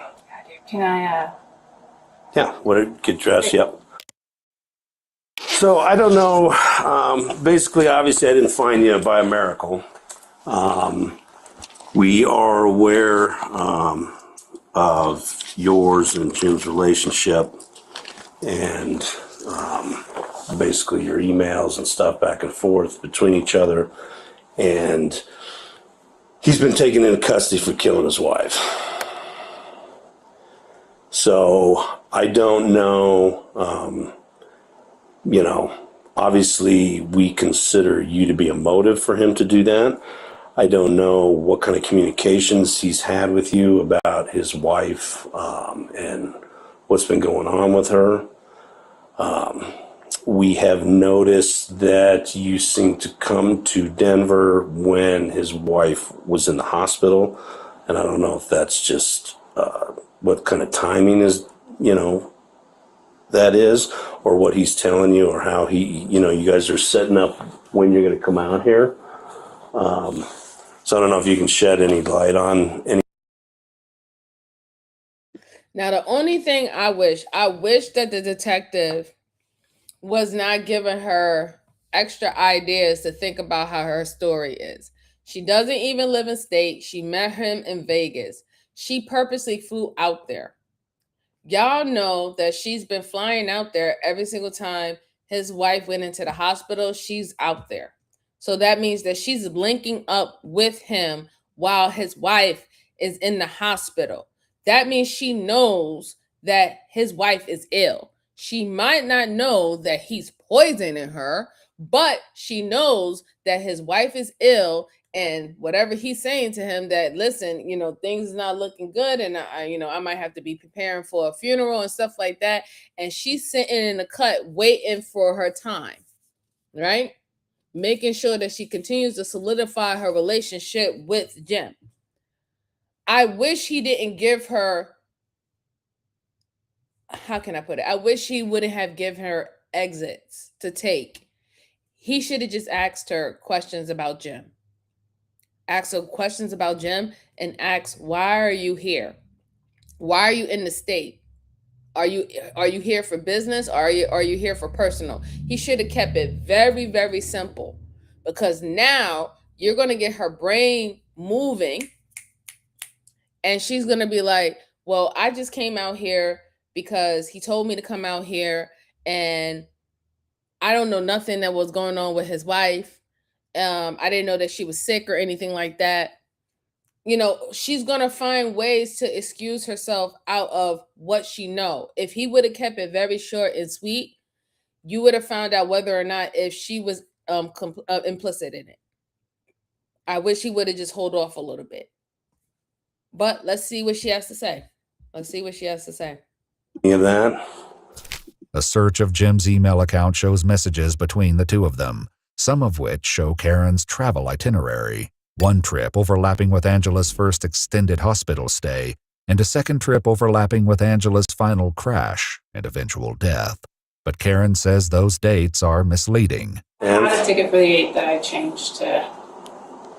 You didn't come out here then? No. Okay. I had Southwest, so it was free to change. Okay. So I just changed the dates to the 16th. So this is the first time you've come out here? Mm-hmm. How did you meet him? At a meeting, dental meeting in Las Vegas.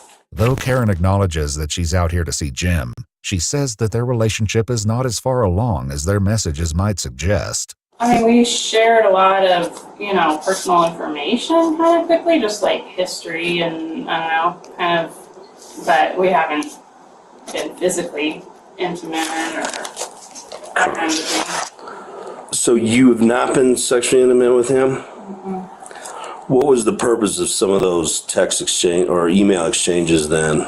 Because they're very sexually explicit. What was the purpose of that? I mean, I guess I find it hard to believe that he would send something like that to you without having some kind of sexual relationship with you. I mean, there's been physical intimacy to some degree, but we haven't had intercourse. Okay.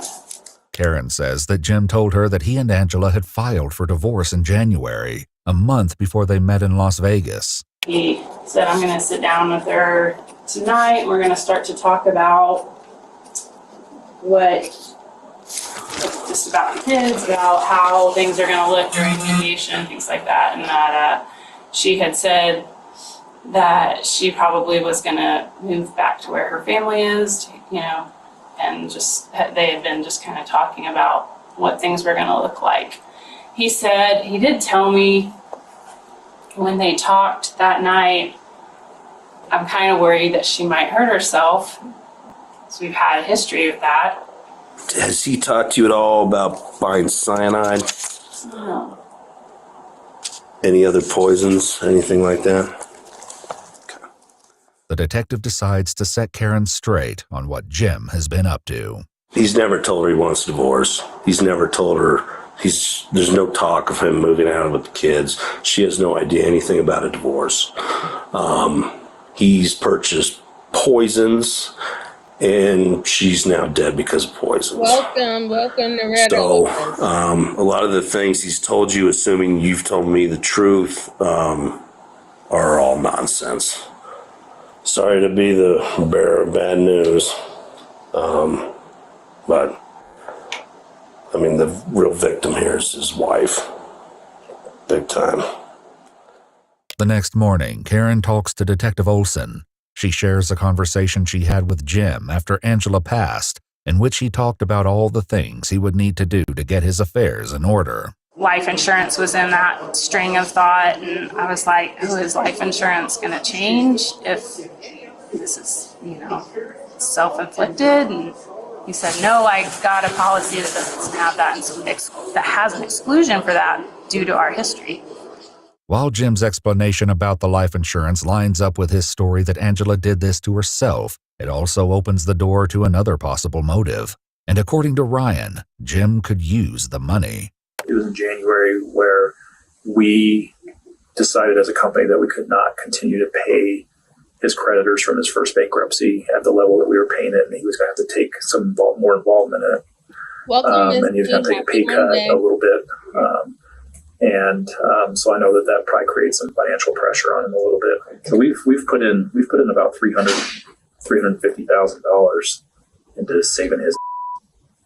According to Elizabeth, the woman Jim met. So it seems that the life insurance policy that he got with his wife didn't have any fine print that if it was found out that it was self-inflicted, that you wouldn't get a payout. So that allowed him to still collect on the life insurance policy. Then now we're hearing that his business partner, they have fronted money for him for the certain things that they was supposed to have in the business. They was fronting his share of it, almost over $350,000. They invested in it because he didn't have the money. So he was already in financial bind. That means that his practice wasn't doing as well. So that gives more motive as into why he would do that. And then knowing that he's going to get a payout with a life insurance policy that doesn't have no clause saying that if someone commits suicide or if it's self-inflicted death, that you're not going to get a payout for it. it's a win-win situation for him if you really think about it in a more insidious type of way, because he could take his wife out, which he did, still get a life insurance policy, even though on record they'll say that she self-inflicted or drugged herself or things of that sort. And he also keeps his reputation. He's not known as a murderer. He got $1.3 or $1.2 million, depending how much the life insurance is. He can pay off his debt. And also he'll have a little chump change left for his mistresses that's flying in to come see him. That's truly diabolical. That's truly diabolical. Miss J said, life insurance, he's in debt. Yep. Plot is thickening. It sure is. It sure is. On Seeking.com and took to Bozeman, Montana. This financial strain didn't stop Jim from spending his money. Did he give you, I'm guessing he paid for that trip, correct? Correct. Yep. And then did he give you any more funds other than just the trip? He did. Yeah. And how much was that? I want to say in total it was probably about $9,000. Okay. It was for the monthly allowance that we had talked about as part of a traditional sugar daddy, sugar baby relationship. According to prosecutors, Jim was the sole beneficiary on more than $4 million of life insurance policies in Angela's name. But Karen, who still believes that Angela may have caused her own tragedy, is concerned about their 6 kids. I mean, obviously my hope is that I'm right and that they don't lose a mommy and a dad, you know. Yeah. No, I agree. While the detective is sympathetic to Karen's position, Angela's friends aren't as understanding. You're okay with them murdering his wife? No, yeah. That's I was just like, okay. And we interviewed her the night he was arrested, and then I interviewed her again this morning. And really it was just to get to the bottom of, did she know? Right. Is she a core conspirator? Were you involved? I don't think she knew. I think he schmoozed her and did ever so. I mean, she probably also doesn't know he's broke too. So her life has been blown up as well. I don't think she. I mean, obviously she didn't ask for this. Indeed, it's clear that the fallout from this case has affected everyone involved at the deepest level. It just is psychotic. It just is a whole another layer of just wicked. To watch your kids. Who does that? And I know we don't know anything, but just the thought of who does that. Indeed, not even Detective Olson is immune to the emotional weight of this tragedy. I have never broke down. This case, I feel so bad. It is tragic. I hate these kids.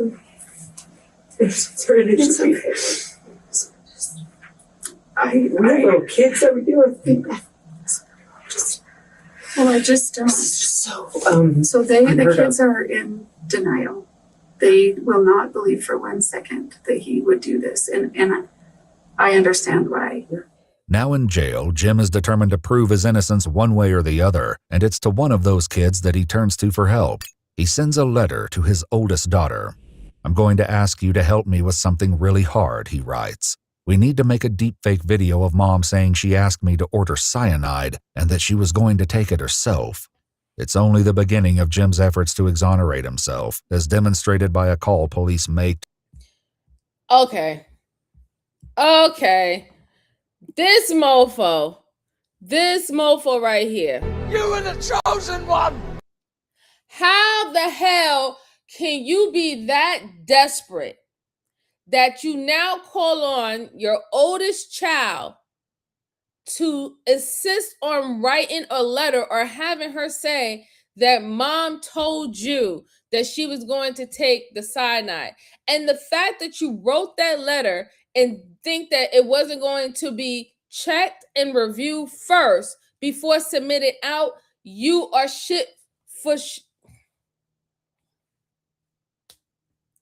you are dumb as doornails.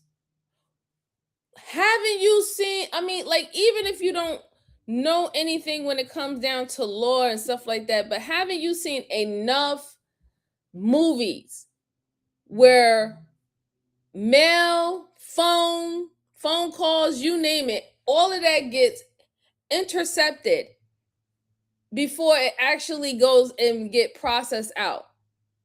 Why would you write something like that? You just literally told on yourself right then and there in that letter. I need you to do something that's really hard, but I need you to write something that convinced that your mom wanted to take the potassium cyanide. If here's another thing, right? Here's something that nobody else is thinking. If he wants everyone to believe that she wanted the potassium cyanide, she begged him to get it, right? And he got it for her. And he wasn't sure that whether or not she was going to take it or not. But the whole point, the fact is, if she wanted it, there was some intent there, right?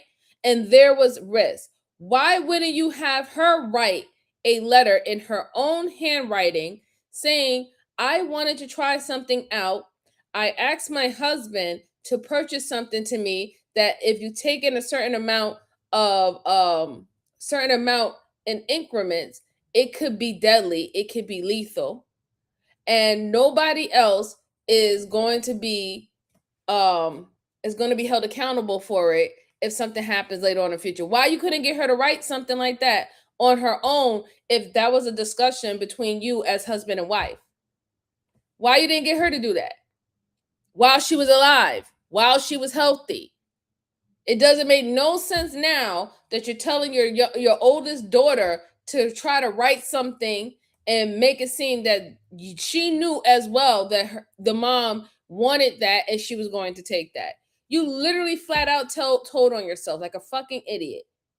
Like a fucking idiot. But then, you know what? Because you're desperate. You're desperate.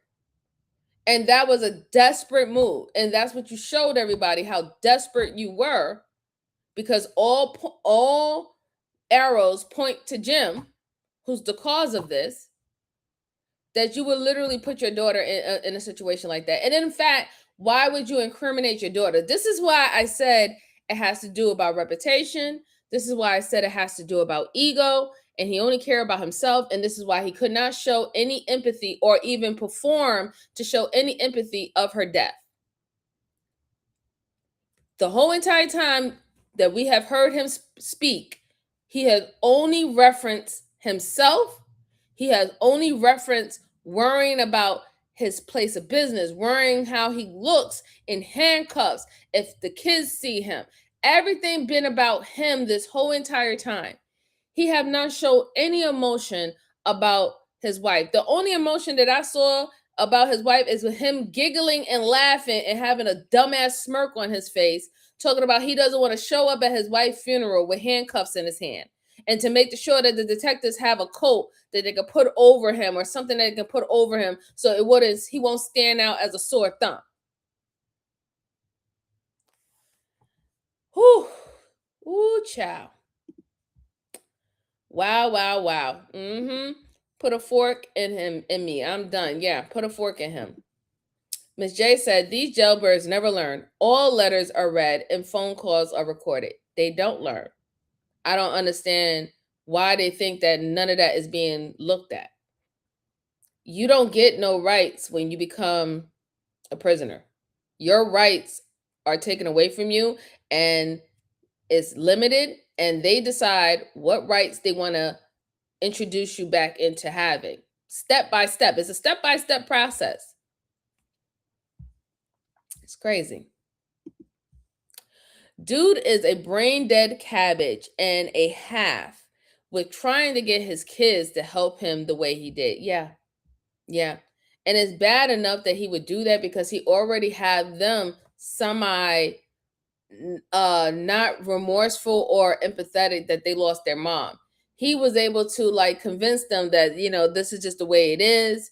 And, it is what it is. This is what he wanted. And that was hurtful. That was very hurtful to her family to hear that from her own children, But if he's like, I am 100% convinced that he was saying things to make his kids feel so coldish of them losing their mother, he was saying things to them. If he can do this, if he was so comfortable to do this, to ask his older daughter to do this, you cannot put it past me that he has had conversations with them that made them seem a little coldish when it came down to them losing their mother. It's insane. It's absolutely insane. He's such a fucking idiot. Excuse my language, Miss Joanne. To the mother of his cellmate. So in the letter that is addressed to both, it says Becca and Will. So I presume, obviously, you go by Becca sometimes. And in that conversation or in that letter, Mr. Craig has essentially asked that your son or you help him with some things in lieu of getting the transplants or the teeth that he would do for you. Oh my gosh, what do you mean? Hey, Regina, darling. Basically, he has asked, that happy Monday, whoever Monday. responds to him doesn't use their legal government name, like they use like a code name, or they use, even if it's like a nickname, you know what I mean? But that way that you guys would not be traceable to him. And in turn, that person would get a burner phone and a fake ID and essentially help him, and then they would give you the teeth or plans in return. Absolutely not. I don't know anything about that. Do you know anything about Mr. Craig or his case? No. Okay. He is currently in custody for a murder case. Oh my God. Prosecutors also allege that Jim tried to hire a fellow prisoner named Nathaniel to kill Detective Olson, the lead investigator on the case. When that plan fails, he writes to Nathaniel's ex-wife Cassie, explaining to her that he's been framed by his business partner. He asks her to go to the district attorney, pretending to be a friend of Angela's who can testify that she was suffering from depression and planning to end her own suffering. He also asks that she use her expertise in Photoshop to spoof text messages that can help sell the story. He also reaches out to Karen, the orthodontist he met in Vegas. He had sent me a message through the Getting Out app that he had sent me letters,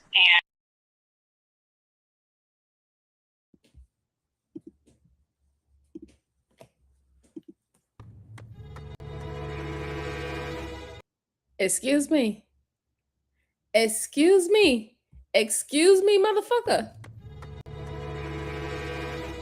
You that desperate that you calling on your ex, you calling on your sugar mamas to lie to you. In fact, you try to put a hit out on the leading detective.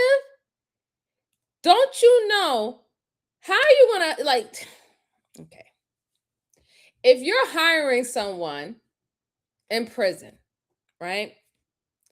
9 times out of 10, if this is someone who's doing big time already, unless you're paying them a buco amount of money, they're going to sit back and they're going to listen to everything that you tell them while you're trying to make social connections in prison, because it's a very scary and dangerous place and you do need some form of protection and community. I ain't gonna lie to you.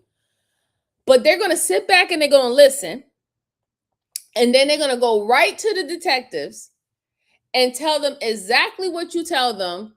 And it's going to be some form of a plea deal or something to lower their time or get them out of trouble. Why would you even think that that was a smart move? Now I'm kind of really questioning any form of his intelligence. So he might be book smart, but when it comes down to being, well, we all know he ain't street.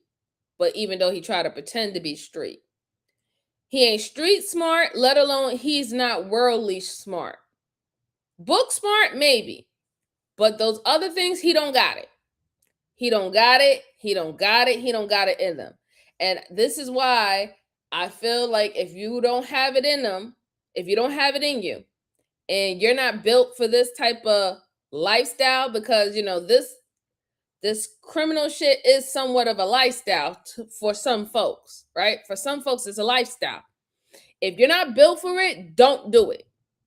Don't do it. That don't make no goddamn sense. Why are you literally trying to reach out to someone in prison to put a hit on your leading detective? Sir, I would wonder, what do you think that was going to cause? Do you really think that was going to postpone your trial? Do you think that was going to postpone the investigation going forward if you take out the lead detective? No. Why you think you have a lead and you have a secondary? Sometimes you have a whole team of 3 or 4. Why did you think that taking her out was going to help you in any form or fashion? This is how I know you're a fucking idiot. You're an idiot. So now you did all this work to make yourself seem that you're innocent and that you don't understand. And it's unfortunate that you're being viewed as the potential suspect to a crime of your wife, and you prove it with your actions of while you're in prison and the notes that you continue to send. The notes that you continue to send to numerous of different people to try to help you. Why are you not speaking to your lawyer? If you got in touch with a lawyer initially, why are you not going through things with your lawyer? Why are you not having your lawyer speak to these people who can be a character witness to you? Your daughter, the women that you was cheating on, or whatever not. If you wanted to use them per se, right? Correctly.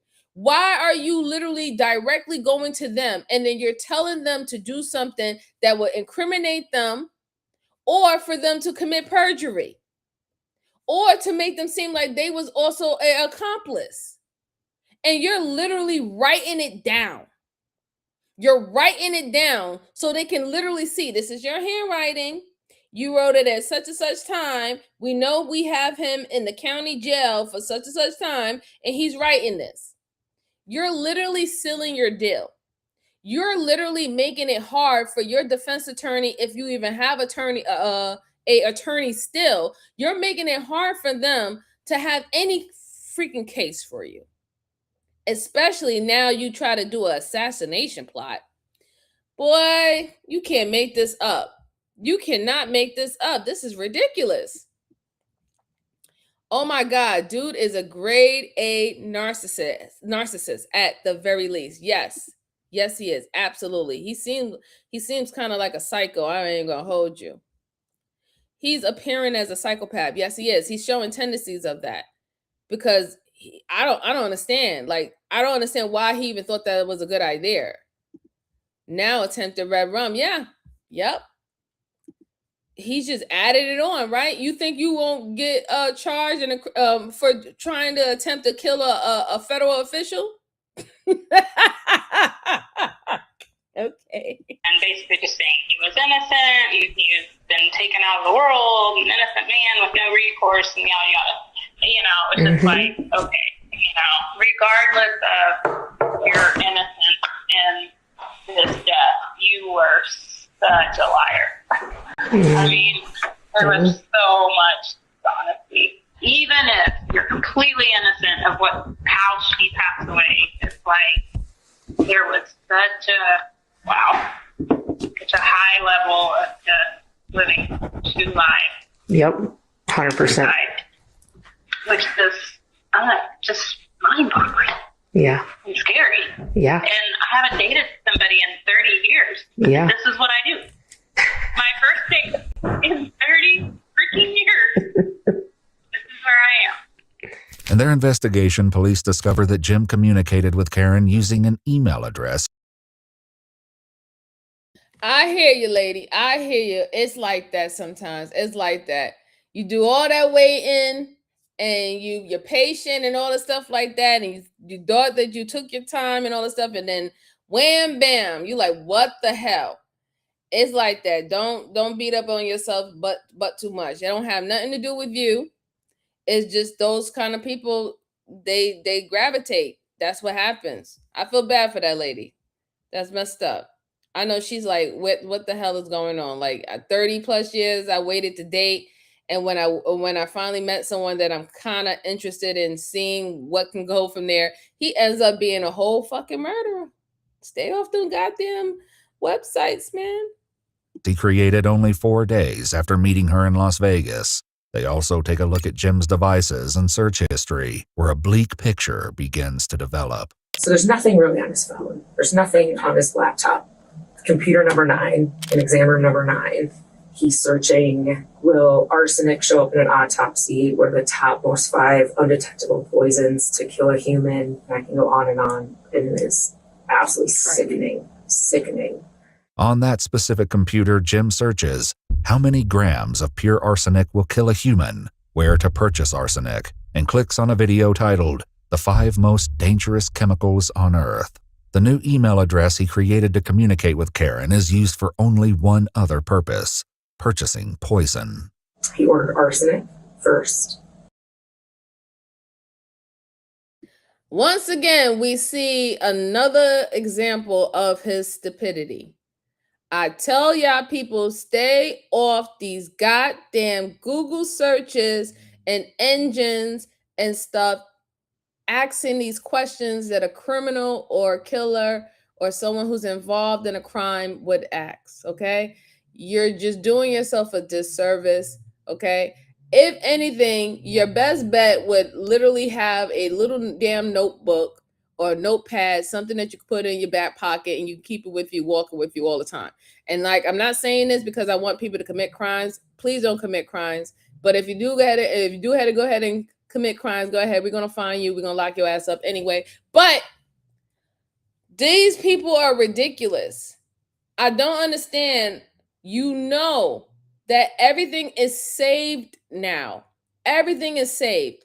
I've said it numerous times on this channel. You can get a court subpoena where they can subpoena your records, all your internet records, your emails, everything on your phone, everything from your cloud or the whatever. They can subpoena all that up to 10 years. 10 years. Even if you think that you have deleted it, it's all being saved in a system that you don't have access to, but the company has access to. The internet provider has access to. Okay? I don't understand why you keep on doing stupid shit like this. I really don't. I don't know. Somebody gonna have to tell me why you keep on doing stupid things like that. There's a reason why you have people who is in cybersecurity. Do people really know what cybersecurity specialists do? Do they actually really even know what that job is?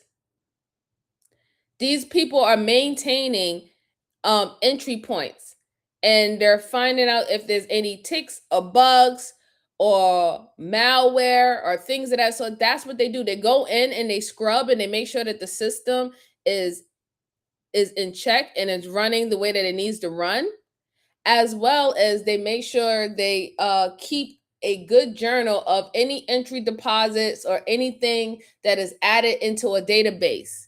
They're in control of that. That is their job. Holy shit. People stop using your phones to research how to commit red rum. Yeah. And using Chat GPT and Gemini and everything's open AI, which is very dangerous. I can go into very more details, but y'all get the drift.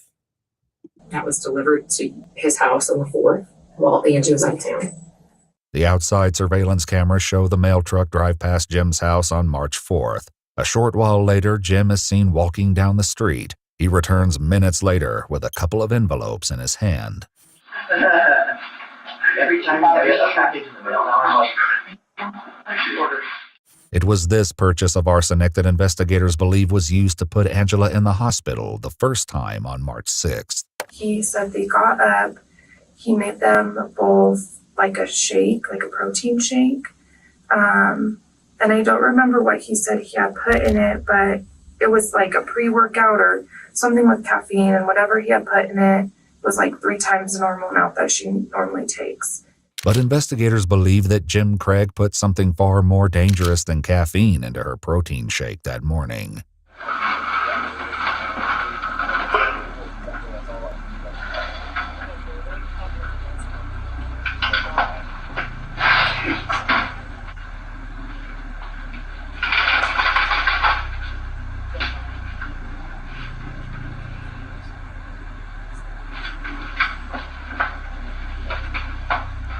Before leaving for work that morning, Jim has a question. You okay? It's not. Call the waiter, Jen. Of course, Angela would be anything but fine that morning, or for the little time she had remaining in her life. But as investigators would see for themselves, that single dose of arsenic didn't get the job done. He also ordered oleander. It's like an extremely poisonous plant, but obviously you can get the derivatives out of it. That was still en route. So actually, I think it's coming into Denver today. This guy is so diabolical. What a demon. What a freaking demon. He bought Alandria as well as the arson. This man was doing everything he can to get this woman to lose her life. Like, this is insane. Like, we can't even say, okay, he was trying to kill her slowly. No. Every attempt that he have tried to poison her was a failed attempt until the last day that she got really sick. He was continuously purchasing and buying and waiting for packages to drop this poisonous drugs into her shake. That is demonic. Demonic. He was such in a rush to get rid of her. He was putting full amounts. He wasn't even literally trying to make it seem like, I want her to just slowly, and people could start seeing her withering down. No, he's literally like, no, I need her gone. I need her gone within the week. This is not moving fast enough. Like, this mofo is the worst. He is one of the worst individuals I have came across going and reviewing these cases. Like, gosh, why did you hate this woman so much? Because this is like pure hate. Why did you hate this woman so much? And then why you want her to suffer so bad? Woo. Hear from voice from the grave right on her house cam. This is something else, man. With the oleander delayed and the potassium cyanide not due for days, Jim is forced to improvise. On the night of March 8th, he leaves his house at 10:40 p.m. He arrives back home 15 minutes later at 10:55. Police later find out that during this time, he purchased 12 bottles of eye redness drops at the local grocery store. The next morning, Jim makes his wife another drink and turns the TV on for her before going to work.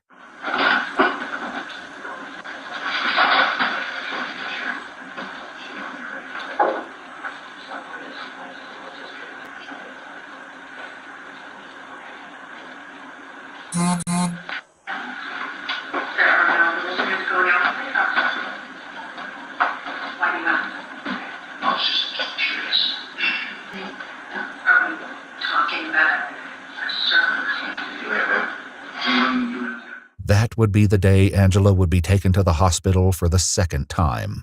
Toxicology reports would later confirm that she had tetrahydrozoline in her system at the time of her death.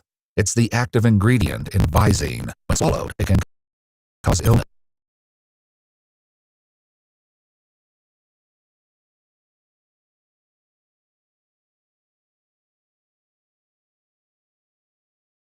Hold on, there's a little buffering going on. And we're almost at the end. Why do they wait until the end to start buffering? It's so weird. So weird.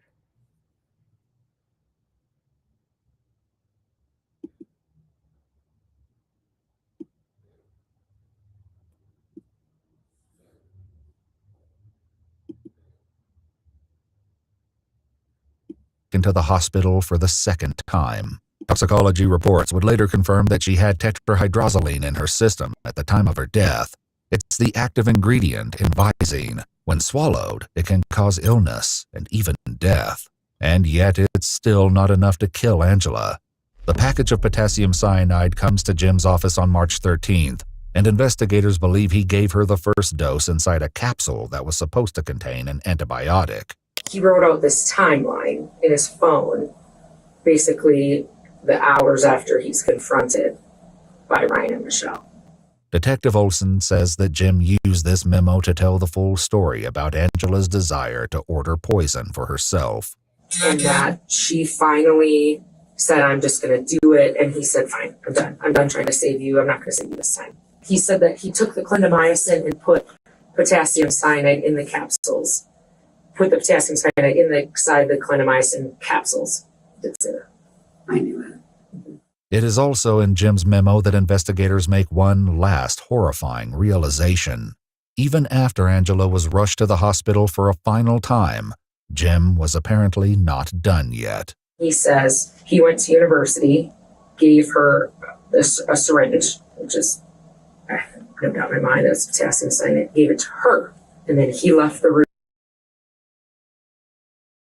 I knew it. Didn't I tell you guys when he went into her room and he stepped out within 5 minutes and left, and then he came back and checked in, and then that's when the alarms went off, and that's when he got the nurse. I told you he went in there to see if the job was done. Now we're realizing that he went in there and he put more poison in her IV with a syringe. This is how demonic this demon is, that he will even finish the job in the hospital. This is how bold he is. He is beyond narcissist behavior. He is psychotic.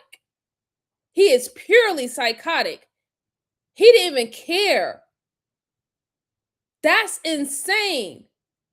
You literally did finish the job while she's in the hospital. I am so flabbergasted. I am lost for words. But I knew the fact that he went in and he stepped out, that type of motion, that type of pattern that he did is not normal. It was like he was looking to see if she was gone, not to actually sit there and be a caretaker to his wife. It looked like he was like, is she dead yet? Is she dead yet? That's what I felt. And lo and behold, I was correct. I was correct. He was injecting her at the hospital. Yes, he was. Yes, he was. Sad. This is very, very sad, man. This is beyond sad right here. Like, I'm sorry, Miss Joanne, I'm about to curse. He need his ass beat. He really need his ass whooped. Really, really, really whooped. He is in full deserve of a ass whooping right now. Like, seriously. How crazy and demonic can you be? You're that bold. You're that bold to do something like that. It's crazy. Oh my God. Like, I have no idea how her sister felt. But by me just looking at the video, I know that she's enraged, and she should be. She's in full enraged to see how demonic this person is, and this person been around her sister for 20 plus fucking years. Room and said, like her arm hurts or something, and he came back and the syringe was empty, and that she did her IV port at university, and that he took the syringe back and put it in his pocket. Hospital surveillance cameras show Jim emerging from a side room at approximately 1:53 p.m. before pulling something thin and cylindrical out of his pocket. Less than 30 minutes later, Jim comes out of Angela's room, speaks to the nurses, and the frantic but doomed effort to save Angela's life begins. And that explains why he made sure that he came to the hospital in his scrubs. He looks like he belongs there. You wouldn't have even known that he was a visitor for a patient because he came with his ID and he came with his scrubs. He blended in. This is why he was able to literally go and get a syringe from an office and up in the desk and everything, and nobody really bats the eye because the uniforms are the same. The uniforms are the same. They don't really know who he is. Not everybody in the hospital know each other, right? Not everybody who's in different fields in the hospital, conjugate and work with each other or know each other by name. It's the truth. But normally you figure out where they work at due to their scrubs. Oh, this person is in maternity. This person is in ICU. This person is in triage. You could tell the difference by the scrubs. That's how usually people, identify who is who. And then we all know doctors wear a white coat. Most of them wear a white coat. A lot of them are wearing black scrubs to identify that they're a doctor, different from a LPN or RN. This man is fucking wicked, yo. He is wicked. This is sad because this reminds me straight out of fucking movies, and he moved that way. He moved that way. I just can't believe it.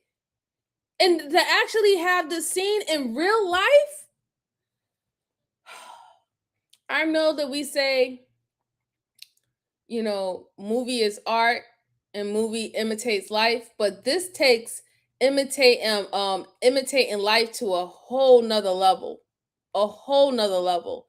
A lot of things that we see in movie, we be like, wow, that's crazy, but we don't necessarily believe that those things kind of take place in real life. Some things we do, but not all things. But I would never have thought that I would see something that I would see in a TV series, a movie, maybe even a commercial. I don't think that I would have ever seen a real life scenario of somebody doing something like that. This is like a Black Dahlia freaking Hannibal Lecter type of bullshit. Like, this is crazy. Absolutely crazy. So his final dose was actually at the hospital. I think we were trying to figure that out. Jim goes to trial on charges of first-degree murder after deliberation, 2 counts of tampering with physical evidence, 2 counts of soliciting perjury, and a final count of soliciting first-degree murder. His defense, that he merely purchased arsenic, oleander, tetrahydrozoline, and potassium cyanide at the behest of his wife, is rejected by the jury, and he is found guilty on all counts. I can't even say that he's narcissistic. All I can say is he's pure evil. He's pure evil. Exactly. At Jim's sentencing hearing, Tony said to him, "Angela was a light you never deserved. You may have temporarily dimmed her light in this life, but it will continue to shine in those she loves and that love her in return." In July 2025, Dr. Jim Craig is sentenced to life in prison without the possibility of parole. His wife, Angela Craig, was 43 years old. If you'd like to see select new videos early and help us keep uncovering case files that rarely come to light, you'll find extra footage and unseen details on our Patreon. Channel memberships here on YouTube also include early access to select new videos.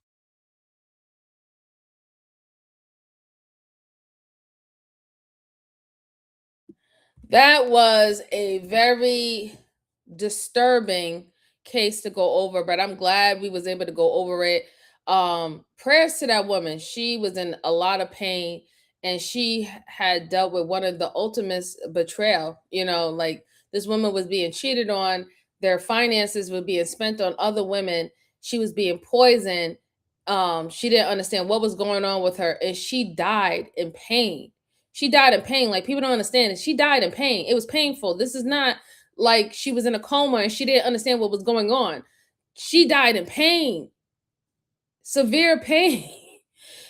That's just terrible. And this demonic piece of shit, he didn't care. He was trying to hurry up and quicken her. He didn't care about her family. He's smirking and everything. He tried to make his own daughter an accomplice. He tried to get the side chicks and make them accomplished too. Like he just did, he put out all the whistles and the buttons with this. Serve him right. Serve him right. I'm glad he got life in prison. He didn't outside of life in prison, he needed to be executed. I'm not gonna hold you, but obviously they're not from a state that does that. But yeah, serve him right. He got life in prison without a chance of parole. He doesn't need parole. He's not going to be a changed man. He is a danger. He's a danger to the community. He's a danger to his kids. He's a danger to his family. He doesn't care about anybody but himself. Anybody but himself. He doesn't care about nobody but himself and what he wanted at that particular time. And he would go through any stints to complete or do whatever he wanted to do for his benefit. And then just to show his ego behind it, he left a manifesto. He left a manifesto of every cruel, wicked deed that he did to his wife, how he was going to do it. We know and we have seen people who leave manifestos. That means that it was intentional, it was premeditated, you had every intention to complete this quote unquote mission of yours. It's terrible, man. Absolutely terrible. That poor lady, yeah. That poor lady, man. That's just horrible. Hey, King Kamikaze, how you doing? Happy Monday, happy Monday. I'm glad you was finally able to catch a new show, bro. I hope everything's well with you. Hope everything is well. All right, so that one was quite long. Quite long. So I'm just going to do one more and I'm going to let y'all good folks enjoy the rest of your Monday. Hi, Donna. How are you? It's been a long time. How you been? Happy Monday. I hope everything's well with you. Thank you so much for coming by. Truly appreciate it. So while I pull up the next one, make sure we're just hitting the like button, guys. I really do appreciate it. It helps the channel. It allows me to continue to want to pull out these videos and us reviewing it with amongst each other, having commentary, talking about it. It doesn't matter if it's old cases, new cases, current cases. We do it here. And as always, if you have any case that you would like me to review on this channel, go ahead and put it down in the comment section below at the end of the live stream. I look and I heart all my comments, guys, and I really do appreciate any participation that you can give me. I really do. Truly appreciate it. Truly appreciate it. So let me see which one I want to do. I don't know, because I don't want, like I said, I don't want to keep y'all too long. That one was a pretty long one. So I'm going to do the short one today, and then we're going to call it a quits. Okay, so the next case that I have for you good folks is about a killer. It's a killer girlfriend. She doesn't realize she was recorded by the CCTV. Now, we have seen many cases on this channel before where people, I guess they tend to forget that there's cameras everywhere on the sidewalks, side streets, especially when it's around federal buildings, public venues or malls and stuff like that. There's cameras everywhere. And it seemed like this is one of those type of situations. So we're going to go ahead and take a look at it, okay? So let me go ahead and pull up my screen and then here we go. Here we go. I hope you guys can see this. And let's go. Let's see.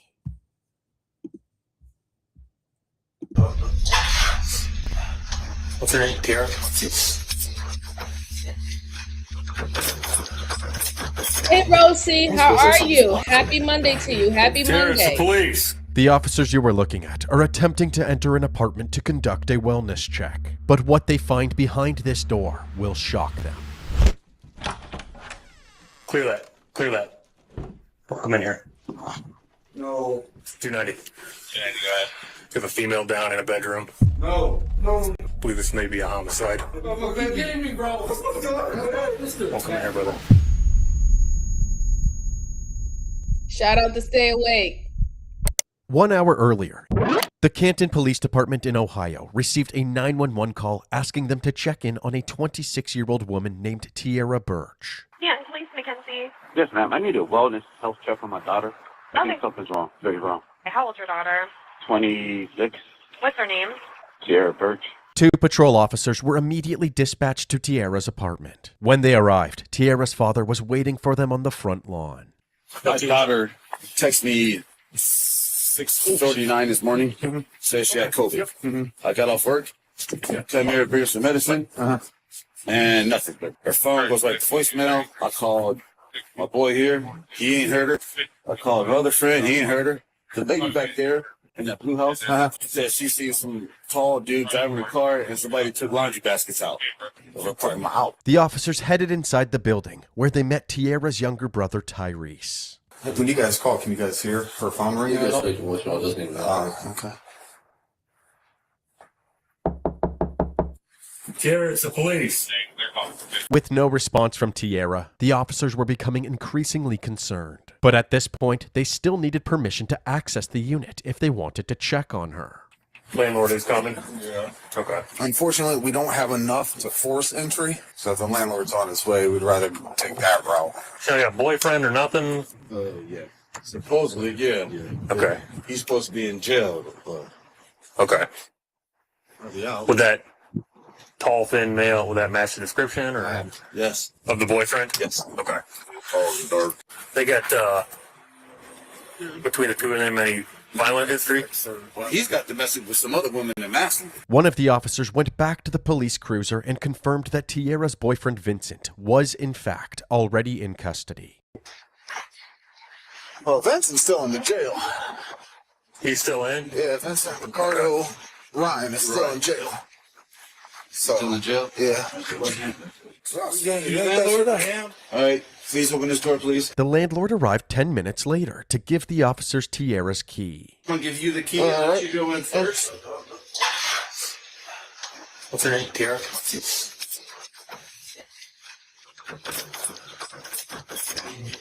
Let me put that. I just want to see if it'll turn. Almost feels like something's blocking it. Tierra, it's the police. As you've already seen, after realizing that the door was blocked, the officers decided to force their way inside. In Ohio, police are not allowed to use their body cams on private property, so the officers turn off their video feed, but their audio keeps rolling.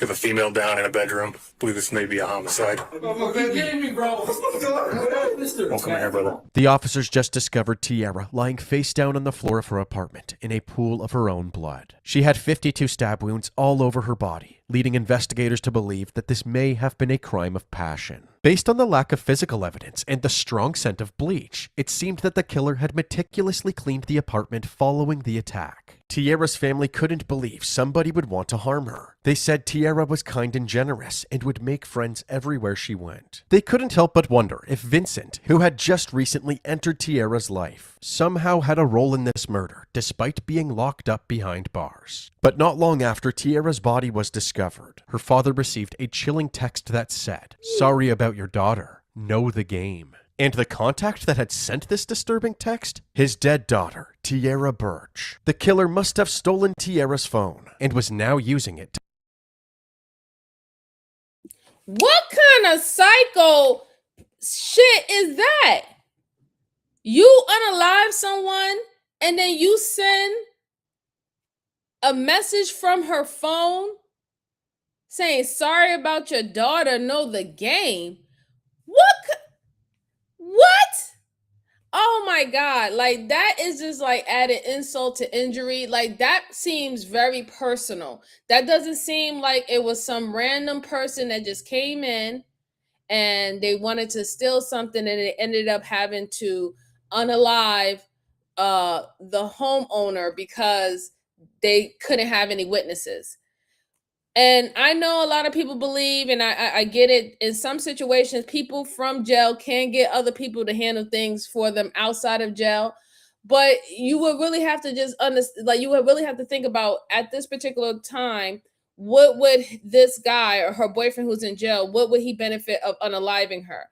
Unless we have some type of message that was saying that they were arguing or something like that, most people will believe that she will be his go-to person for assistance and help while he's in jail, to put something on his commissary. So I don't really necessarily think that him getting rid of her would do anything unless she saw him commit that crime and he was afraid that she might, rat on him or something like that. But that was diabolical. Whoever sent that personally wanted to hurt not only hurt their daughter and their sister, they wanted to hurt them too. It seemed very vendetta-like. So I hope that we get to the bottom of this, because that's wicked. That is definitely wicked. Miss J says, Jesus, sickos. This generation is off the hook. Who you telling? I miss you too, King. I miss you too. Donna said, okay, so we're dealing with a Bellevue patient. Maybe. You're absolutely right. Maybe. She was probably messing around. He found out and he sent somebody. I think that he was probably messing around, but I don't think he sent someone. I think that person took matters in their own hands. We will see. We will get into it, because this seems very vendetta, very personal. And I don't know what else can be personal if someone thinks that you stole their man or something like that. We see how those type of situations play out. But let's go on. To taunt her loved ones. However, this killer was a bit too cocky, because this was actually a huge win for the investigators. They now knew that if they could find Tiara's phone, they could find Tiara's killer. They obtained the phone's location data for the past 24 hours and created a map showing exactly where the phone had pinged. They then obtained the CCTV footage from any cameras near those locations. Throughout all of the footage, there was one vehicle in particular that kept popping up. A yellow Ford Focus hatchback with a stripe on both sides. This same Ford Focus appeared on the surveillance cameras near Tiara's apartment as well, at 3:48 a.m., about a block away from Tiara's residence. The yellow Ford Focus drives into view and parks on the side of the road. Two suspects then exit the vehicle, but the footage is too dark and too blurry to identify them. The suspects walk in the direction of Tiara's apartment until they exit the frame. The detectives believed that this was just moments before Tiara was murdered. About a half hour later, one of the suspects is captured carrying something large back to their car, possibly a laundry basket. The lady back there in that blue house said she sees some tall dude driving a car and somebody took laundry baskets out. Over the next couple of hours, the suspects make multiple trips to and from Tiara's apartment, loading several more items into the car. In this footage, the suspects were most likely robbing Tiara's apartment and disposing of evidence. At 6:49 a.m., while they were still cleaning the crime scene, Tiara's father received the text from Tiara's phone saying that she was sick. My daughter texted me 6:39 this morning, says she had COVID. It is believed that this text was sent by one of the suspects pretending Tiara was still alive and attempting to delay an investigation. Fast forward to 8:20 a.m. The sun is now up and the suspects can be seen on another camera leaving Tiara's apartment for the last time, but their faces are still obscured. Not only that, but throughout all of the footage the detectives had found, the license plate on the yellow Focus was unreadable due to the poor camera quality. The problem was that the cameras they were looking at were not equipped with license plate readers, so the resolution was too low to make out any of the text on screen. The detectives were at a dead end with the surveillance footage, so they decided to speak with Tiara's boyfriend, Vincent Ryan, to see if he had any valuable information. As we mentioned earlier, Vincent was already behind bars. Vincent had been in jail for the past 10 days after being accused of aggravated burglary. But according to him, this burglary was all one big setup, and he knew exactly who was trying to frame him. This is all stemming from because I don't want to be with this chick. These chicks is playing games with y'all. They playing game with me. They with my life, sir. The chicks that Vincent is referring to are his ex-girlfriends, Asia Lindsay and Taylor Hammond. He was convinced that these women were falsely accusing him of burglary in order to ruin his life. What Vincent doesn't realize is that these women may have taken things to the next level. Were you in a relationship with Tiara Birch? Tiara Birch? Yes. There's no easy way for me to tell you this. We found her dead today. And we believe it's homicide. What? Well, where? What? Where? This is some cool. And now y'all coming here telling me Tiara is dead, sir? These two. That's who y'all need to find. These two. Immediately following this interview, detectives looked into Vincent's burglary case. They noticed that two people reported this burglary to the Massillon Police Department, a man named Jeffrey James, as well as Vincent's ex, Taylor Hammond. So the detectives contacted Taylor to ask her directly about the burglary. However, she claimed that she never went into the police station and didn't even know who Jeffrey James was. To confirm what she was saying, the detectives acquired the surveillance footage from the lobby of the Massillon Police Department. apartment. Jeffrey could clearly be seen waiting to speak to the police, but Taylor was nowhere to be found. However, there was somebody else waiting with him, and this person looked just like ex-girlfriend number 2, 38-year-old Asia Lindsay. The two can even be seen speaking to the police about the so-called burglary. After seeing this footage, the detectives working Tiara's case decided to speak with Jeffrey themselves. During this interview, Jeffrey admitted that he had actually been pressured by 2 of his friends to help file the police report against Vincent. His 2 friends were Asia Lindsay and his roommate, 31-year-old Jamal Bullock. He also pointed out that Jamal was at the police station as well when he and Asia filed the report. The detectives looked back at the footage, and at one point while Asia and Jeffrey were speaking to the police, Jamal casually walked through the lobby. It was now clear that Asia Lindsay and So it's already being proven that the guy wasn't lying. He was set up to go to jail for a burglary. But now we have to find out whether or not if they are included in unaliving his most current girlfriend, I should say, right?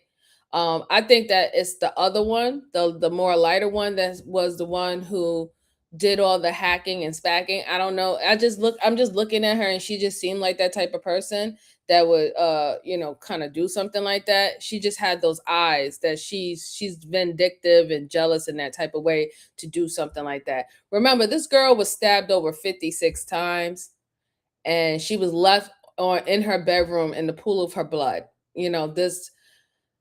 This is horrible. This is literally horrible. But they all should be, held accountable. They should be responsible.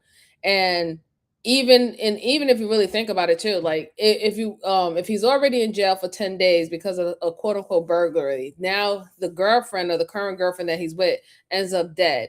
Now being affiliated with his ex-girlfriend, this person, that person, 2 of his ex-girlfriends, I should say 2 of them. It does look really, really bad on him. It really does. But he didn't even flinch. He said, no, it was those 2 girls. And the reason why I think that he didn't even flinch to tell them to go look for those 2 girls, because they probably have implied that they was going to harm him or harm someone that he knows or care about due to the fact that the relationship went sour or whatever. So this is just getting really, really crazy, really, really, really fast. We already have 3 extra people implemented into the situation of a young lady losing her life. Miss J said, right, but he was too calm. King said, lock him up. Donna said, I said it was a man and a woman walking together. You did say it. You absolutely did. And Miss J said, throw away the key. Absolutely. Throw away the key.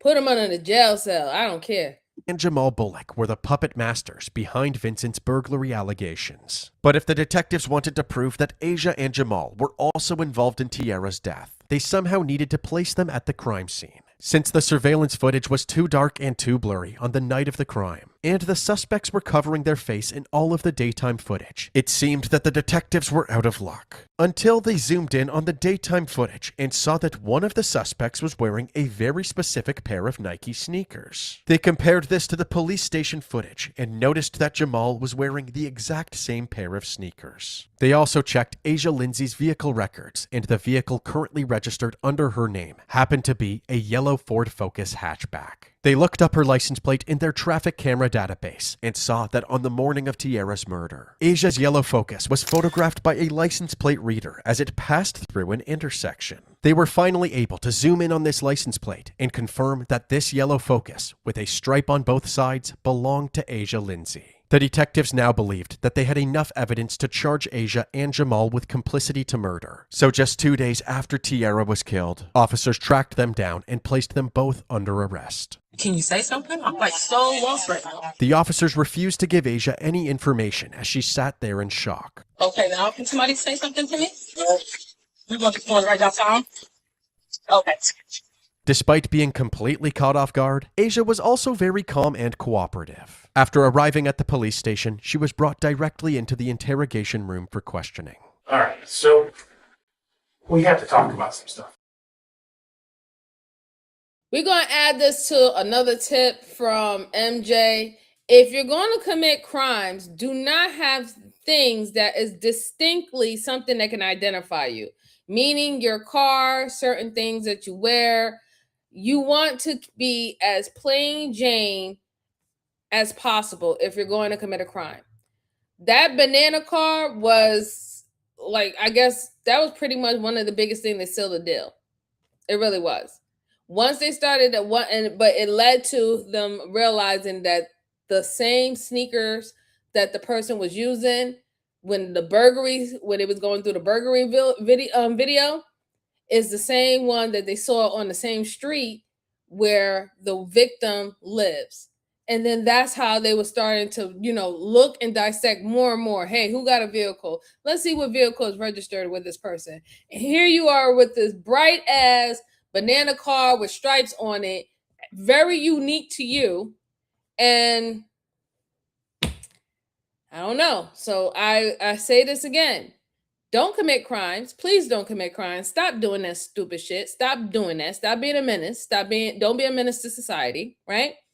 But if you're going to do that, please be smart. Stop having eyesores that can quickly identify you. Because then it beats the purpose of you trying to be sneaky and cunning. I'm just saying.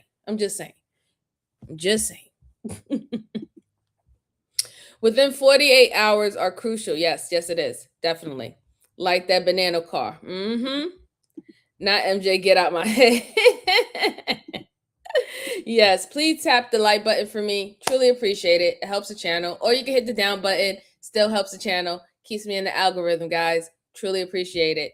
All right, let's go ahead and finish this out. I think we got like a couple more minutes left. 19 minutes left, I think. Or 8 more. Because yes. I think that you are able to tell me the truth. And I will. I'm not going to sit here and lie to you about anything. Like, you got to understand one thing about me is I'm a very, very, very, very honest person. I've done bad things, okay? And when I've gotten caught, I never lied. I told the truth. The detectives finally informed Asia that she was under arrest for the murder of Tierra Birch. Before they could ask her any questions, Asia immediately started explaining why she was near Tierra's residence that night. I was selling. I know that sounds bad, but I gotta be honest. I make more money doing that than if I spent a whole shift at work. However, after realizing she had been caught on camera making multiple trips to and from Tierra's apartment, she completely changed her story. She said that it wasn't her in the surveillance footage because at the time of Tierra's murder, she was tied up in her basement. I'm involved in some weird stuff, and that's kind of like what I was involved with, and I just don't like telling people that. That's embarrassing. Like role playing or something? Yeah, but it's a little more extreme. At 4 o'clock in the morning. Yeah, I got kids. What do you, I can't be, I gotta make sure they're nice and sleeping. Sorry, like I got a whole basement. It gets real active down there. The detective scrutinized this freaky story and asked Asia what exactly was preventing. Okay, so was she implying that she was selling cooch? Was it cooch or crack? I don't know. But she was implying that she was selling something, even though she has a full-time job. My thing is, where were you selling your cooch at? Because you don't live in the same area or the same apartments as this lady. Your vehicle is there. So even though we see you making this stop and that spot and that stop, none of that quote-unquote freaky deaky shit that you said that you were doing, none of that happened inside your residence of your basement. That will only happen at the people who houses you went to's basement. That still doesn't say why your vehicle was literally parked right along the side of where this victim's house is. You still not explaining that, and I hope they call her little BS out. But listen, Linda, okay? She's smart. She's smart and she dumb at the same damn time, because she felt that it would be very reasonable for them to believe that she might be out there selling coke or coochie than her being a killer. Okay? And I bet you 110% she would rather be looked as a hoe or a crackhead than a murderer. And I think anybody who's dealing with a murder case will prefer those titles than a murderer, okay? Because it comes with a heftier sentence. So she's smart, but she a little dumb because you can't say you're doing freaky shit in your basement and you got kids, but you ain't nowhere near your house in your basement doing this freaky shit around the time where your banana car was at this woman's house. I'm just saying. So you got your timeline a little fucked up, a little messed up. You know what I'm saying? That's where you messed up at. The timeline it's not timelining, okay? It's just not. It's really not. Ms. J said BSMD. Child, yep. He's Lordia said, who does that? What does that mean? Who does that mean? I don't know. She is boosting. That was her and that guy. I think so too, Donna. Absolutely. I think that definitely was her. She probably gonna say she let somebody borrow it. That's another thing that she'll probably say too. But then who? She would have to give up that person's name and everything as well. Yes, listen, Linda. Listen. She ain't that smart. Watch. I mean, she dumb, but I'll say, okay, we'll change it. You're right, Donna. She's not smart. She's conniving or cunning. I'll say that. Not smart. You don't have to be, just because you could think on your toes doesn't necessarily mean that you're smart. She just know how to put something out there or respond quickly. I'll just say that. If she's getting Gucci, whatever it's called, or somewhere else from other people, why would she murder the girl? She's lying. Right. All right. Her from leaving her basement. My leash has a freaking timer on it when it unlocks and lets you loose. Mm-hmm. And it was not set to let me loose until 6:30. Asia stuck to this story for the rest of her interview and kept insisting that she was the most honest person in the world. The detectives pushed back, claiming that Asia was the angry and jealous mastermind behind this entire plan. She first needed Vincent in jail, so Tierra would be left alone, giving Asia the chance to kill her. Asia firmly denied these allegations. I have no issue with that girl. I don't even give a damn that Vince was gone. You do. You were hoping he was going to come back to you. Your jealous thing. With no progress being made and no physical evidence to disprove Asia's story, the detectives decided to wrap things up and move on to Jamal. Were you with Asia on the 19th? Yeah, that just caught me off guard. She said leash timer. So now I'm giving her a chance to be honest. Jamal wasn't budging either, so the detectives left to grab the surveillance footage. While Jamal sat alone in the interrogation room, it seemed that reality was starting to set in. He seemed much more nervous than Asia, especially after seeing the surveillance footage. The detectives noticed this and wasted no time upping the pressure. I want you to tell me the truth. I don't want you to tell me something you think I want to hear. I don't want you to tell me something you don't know. I want the whole truth. Okay? Hey, how you doing? Shout out to Detroit. Happy Monday. I kind of understand where you're coming from. Stop saying you don't know, man. How did she kill her? Stabbed her. Yes, stabbed her. I was scared. Oh, he folded! I didn't never put to it that she would be out here doing something like this. I didn't mean for it to go like that. Ain't that some shit? Yo, he folded. Not even the girl. He folded. You were the chosen one. He folded like a flat iron. Wow. Wow. That's crazy. He folded mad quick. You were the chosen one. My guy. Okay. I think the reason why he folded is because once he saw that video and they was able to identify him with the sneakers, he was like, listen, I have to get in first and tell them what they need to do and try to get as less time as possible. And I don't care about this chick. This chick don't mean nothing to me. Like he's like, fuck this chick, you know what I'm saying? God, yes, Miss J, he folded like a chair, like literally, like oh my God, that wasn't even no more than 3 minutes. Oh God, it was like no more than 3 minutes, and he just literally caved in, like he folded like a transformer. Damn. Oh my God. That is funny, but it's not funny. The situation is not funny, but the fact that he folded the way that he did is hilarious. These people who do these crimes and think they so fucking tough and they tough guys and all the stuff like that, but you, just a little bit amount of pressure and look how you buckle. Right. But he's just as guilty because he was robbing the place and he was there. He actually just admitted that he was stabbing her. He was a part of stabbing her. So he's more guilty than just robbing. Yeah, I know. I'm very anime. I know. Yes, Donna, he watched the rob and left the girl. And Donna said, well, she said she saw her ass, so maybe he was paying for it too. Man, listen, I don't get Navigate, say bye-bye. No. I can't believe he folded that way. Jamal said that when he initially agreed to help Asia, the plan was to put Vincent in jail, then steal his items from Tiara's apartment. According to him, Asia never mentioned a plan to murder Tiara, and he never expected her to be capable of something so sinister. It makes me feel like that.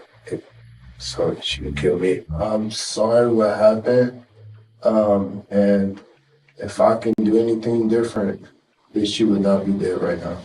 The interview was concluded, and Jamal was charged with involuntary manslaughter and aggravated burglary. Asia's complicity to murder charge was then upgraded to aggravated murder. Both of them pled guilty. Jamal was sentenced to 20 to 25 years in prison, while Asia was sentenced to 20 years to life. 1 year after his conviction, in a last-ditch effort, Jamal claimed that he was never informed of his right to appeal his sentence or the procedural aspects of his plea bargain. So he tried to file his appeal late, but this motion was denied. His first parole hearing is scheduled for November of 2041, while Asia's first parole hearing is scheduled for January of 2042. If Asia's parole is denied, she will likely spend the rest of her natural life behind bars. Something many people were hoping for, long before Tiara's murder. Back in 2010, 32-year-old father of three, Nino Bennett, was having a night out at a Canton bar called Frames Tavern. At one point, Nino got into a full-on fistfight. He then left the bar and began walking down Lennis Avenue. Moments later, Nino sustained multiple traumatic injuries after being crushed by the motor vehicle. He died shortly after. The Canton police... So I think this is a new case. So we might, I got 3 cases, but they just added this together because the other one was a seal and deal. It was very close. Served them right. They got the proper time for what they did. You could tell in her mugshot photo, she is not wrapped too tight. She had devious, evil eyes. She meant everything to harm that woman. If they just wanted to rob that woman because the guy that it was able to put in jail, her ex-boyfriend, they was hoping that he had drugs and money at her house. That's all they had to do. She ended up stabbing her 56 times for what? It was very personal. You were mad that she was dating your guy. You thought that he belongs to you and nobody else should have him. And the other guy, you're a fucking idiot. You're a stupid idiot because why would you even agree to do something like that? Why would you even agree to help her? You know, and you're taller than her and bigger than her. If you didn't want nobody to lose their life, you could have literally thrown that little skinny bitch, excuse my French, Miss Joanne, you could have thrown that little skinny bitch out the goddamn fucking house or door and just grabbed the money and whatever not and be like, what the fuck are you doing? Whatever not, you know, whatever. But the fact is that you was down on it and you didn't give a fuck, you didn't care, and that's why you got the amount of time that you did. You could have had solved and fixed that shit the whole entire time, and you decided that you didn't want to. And that's like I said, prayers to that girl. She lost her life very brutally. Prayers to her father and her brother. They had to see her like that.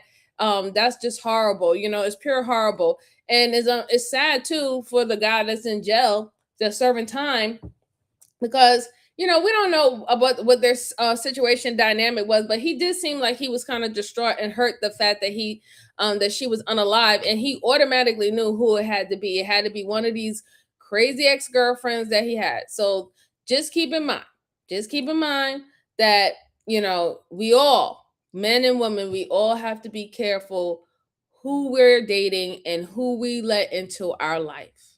Okay? That's my PSA. So let's see.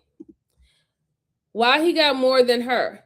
Well, no, technically she got more than him. He got 25 years to 40 years. So that means within 25 he can do an appeal. And if anything, if his appeal get denied, he's only going to do 40 years. She got 25 to life. Meaning if once she goes up to the appeal board and they deny her, there's no other appeals for her. She most likely going to spend the rest of her life in prison. He's not. He's not. He has the ability to do 25 to 40 years. She's laughing. Let's see this one. Yeah, we're gonna watch it right now.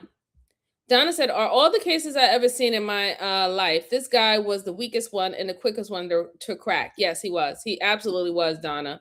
God bless the girl. But the one who did it now, she can sell her. Yeah, I guess so. She could definitely sell that for commissary. So let's take a look at this new one. So this new one is about a guy. It seemed like he got hit by a vehicle so far, and he must have died moments after.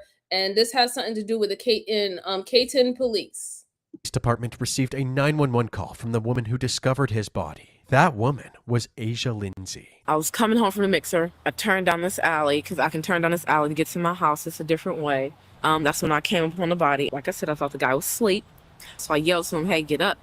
And he didn't respond. I even blew the horn, no response. So therefore I drove down and I backed out and I pulled back in to realize his head is bleeding. And you can see his spine. And it looked like I promise, it looked like someone took something and just like ripped right up him. No one was out here. It was like a couple of people, but for the most part, nobody was out here. Although Asia said that she called the police right away, when the police arrived at the scene, her father and brother were already there. After evaluating Nino's injuries, the authorities determined that his death was a vehicular homicide. The police struggled to gain momentum in the case, so they urged the public to come forward with any information. Nino's family spoke to the media several times after his death, begging Nino's killer to turn themselves in. It's turned our world upside down. They took him away from his daughters. It took. So this is technically not necessarily a new case. This is just a new case that had to deal with the same woman who was in an incident where vehicle manslaughter occurred to another gentleman prior to what happened to that girl. Wow. Wow. Oh boy. Away someone far, far too soon before his time. Most definitely someone had it out for him. Yes, the truth will come out sooner or later. And if you have any heart whatsoever, bring yourself forward. You can ask God to forgive you, and we ask God to forgive you. Please just come and do what you're supposed to do. This person can't just wander around free thinking they got away with this. The investigation into Nino's death went on for months with zero progress, so eventually the case went cold. And this could have been a sheer accident, you know? Pure accident. It's sad. It's hurtful. Yeah, and I'm just sad now. Now I feel bad. I feel like I want to cry again. I'm right, though. To this day, 16 years later, she's Nino's gone. family is still seeking answers, hoping to one day bring justice to Nino's killer. We met with Nino's family just after the 15-year anniversary of his death. His dad has since passed away. His daughters have grown up, and now they have children of their own, grandchildren Nino never got to meet. That man was a loving father, which you took, a loving husband, which you took, a son, which you took. His family keeps a memorial up in this alley where he lost his life.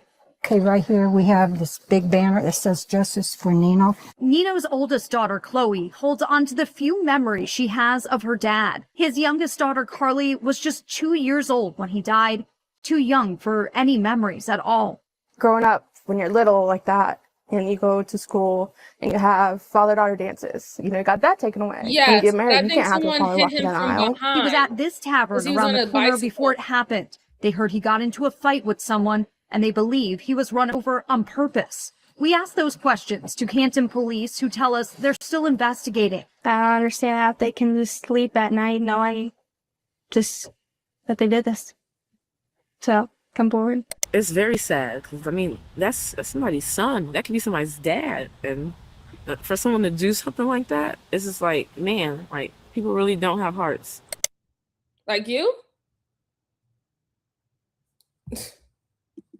That's crazy. So I don't know if she's a witness. Was she a witness? Or who knows? Like, I think the plot thickens. She could have probably been the person that they're looking for this whole entire time. You know, karma and you know, God have a way of doing things, you know? I don't know. But that's just kind of eerie that she was involved and she was or witnessed something. And then now to find out that she committed a crime like that years later, that was interesting. That was very, very interesting. I don't really know what to think about that. It does give you the feeling that maybe she could have been involved more than just being someone who saw a man injured and or got hit by a vehicle. Maybe it could have been her vehicle. Maybe she could have known who the person who hit him. Who knows? But there was a reason why the video essayist decided to add that story together with the actual crime that was committed by her. All right, guys. So it's kind of late. We spent 3 hours. I'm not going to do the last one because I'm not going to take up all your evening. I have things I have to do. I have to go to the store and stuff like that too. And I got to go before the sun goes down. But I want to say thank y'all so much for rocking out with me. Truly appreciate it. You could have been anywhere in the world, but you decided to rock out with MJ for a afternoon. And I hope that you enjoyed these cases that we went over, the 2 cases that we went over. I will notify you guys the next time I'm going to go live. I'll put up the notification. I'm not necessarily don't know what day it's going to be because my time has fluctuated. The days that I have off and on is changing all the time. So I really just try to get it in when I possibly can get it in. Make sure you hit the like button while you're on your way out. Again, it helps the channel, or you can hit the down button. It still helps the channel. Nonetheless, it keeps me in the algorithm so I can continue to give you these type of cases and we can go over it. And if you have any case that you would like for me to review on the channel, go ahead and drop it at the end in the comment section. I will put it in my trusty book and we will eventually go over these cases on this channel. So thank you again. Enjoy the rest of your Monday evening or Tuesday morning because I know I have viewers from different parts of the world and I truly appreciate y'all to come spend time with me too. Really do. And I will see you on the next one. Thank you so much, guys. Talk to you later. Take care. Bye-bye.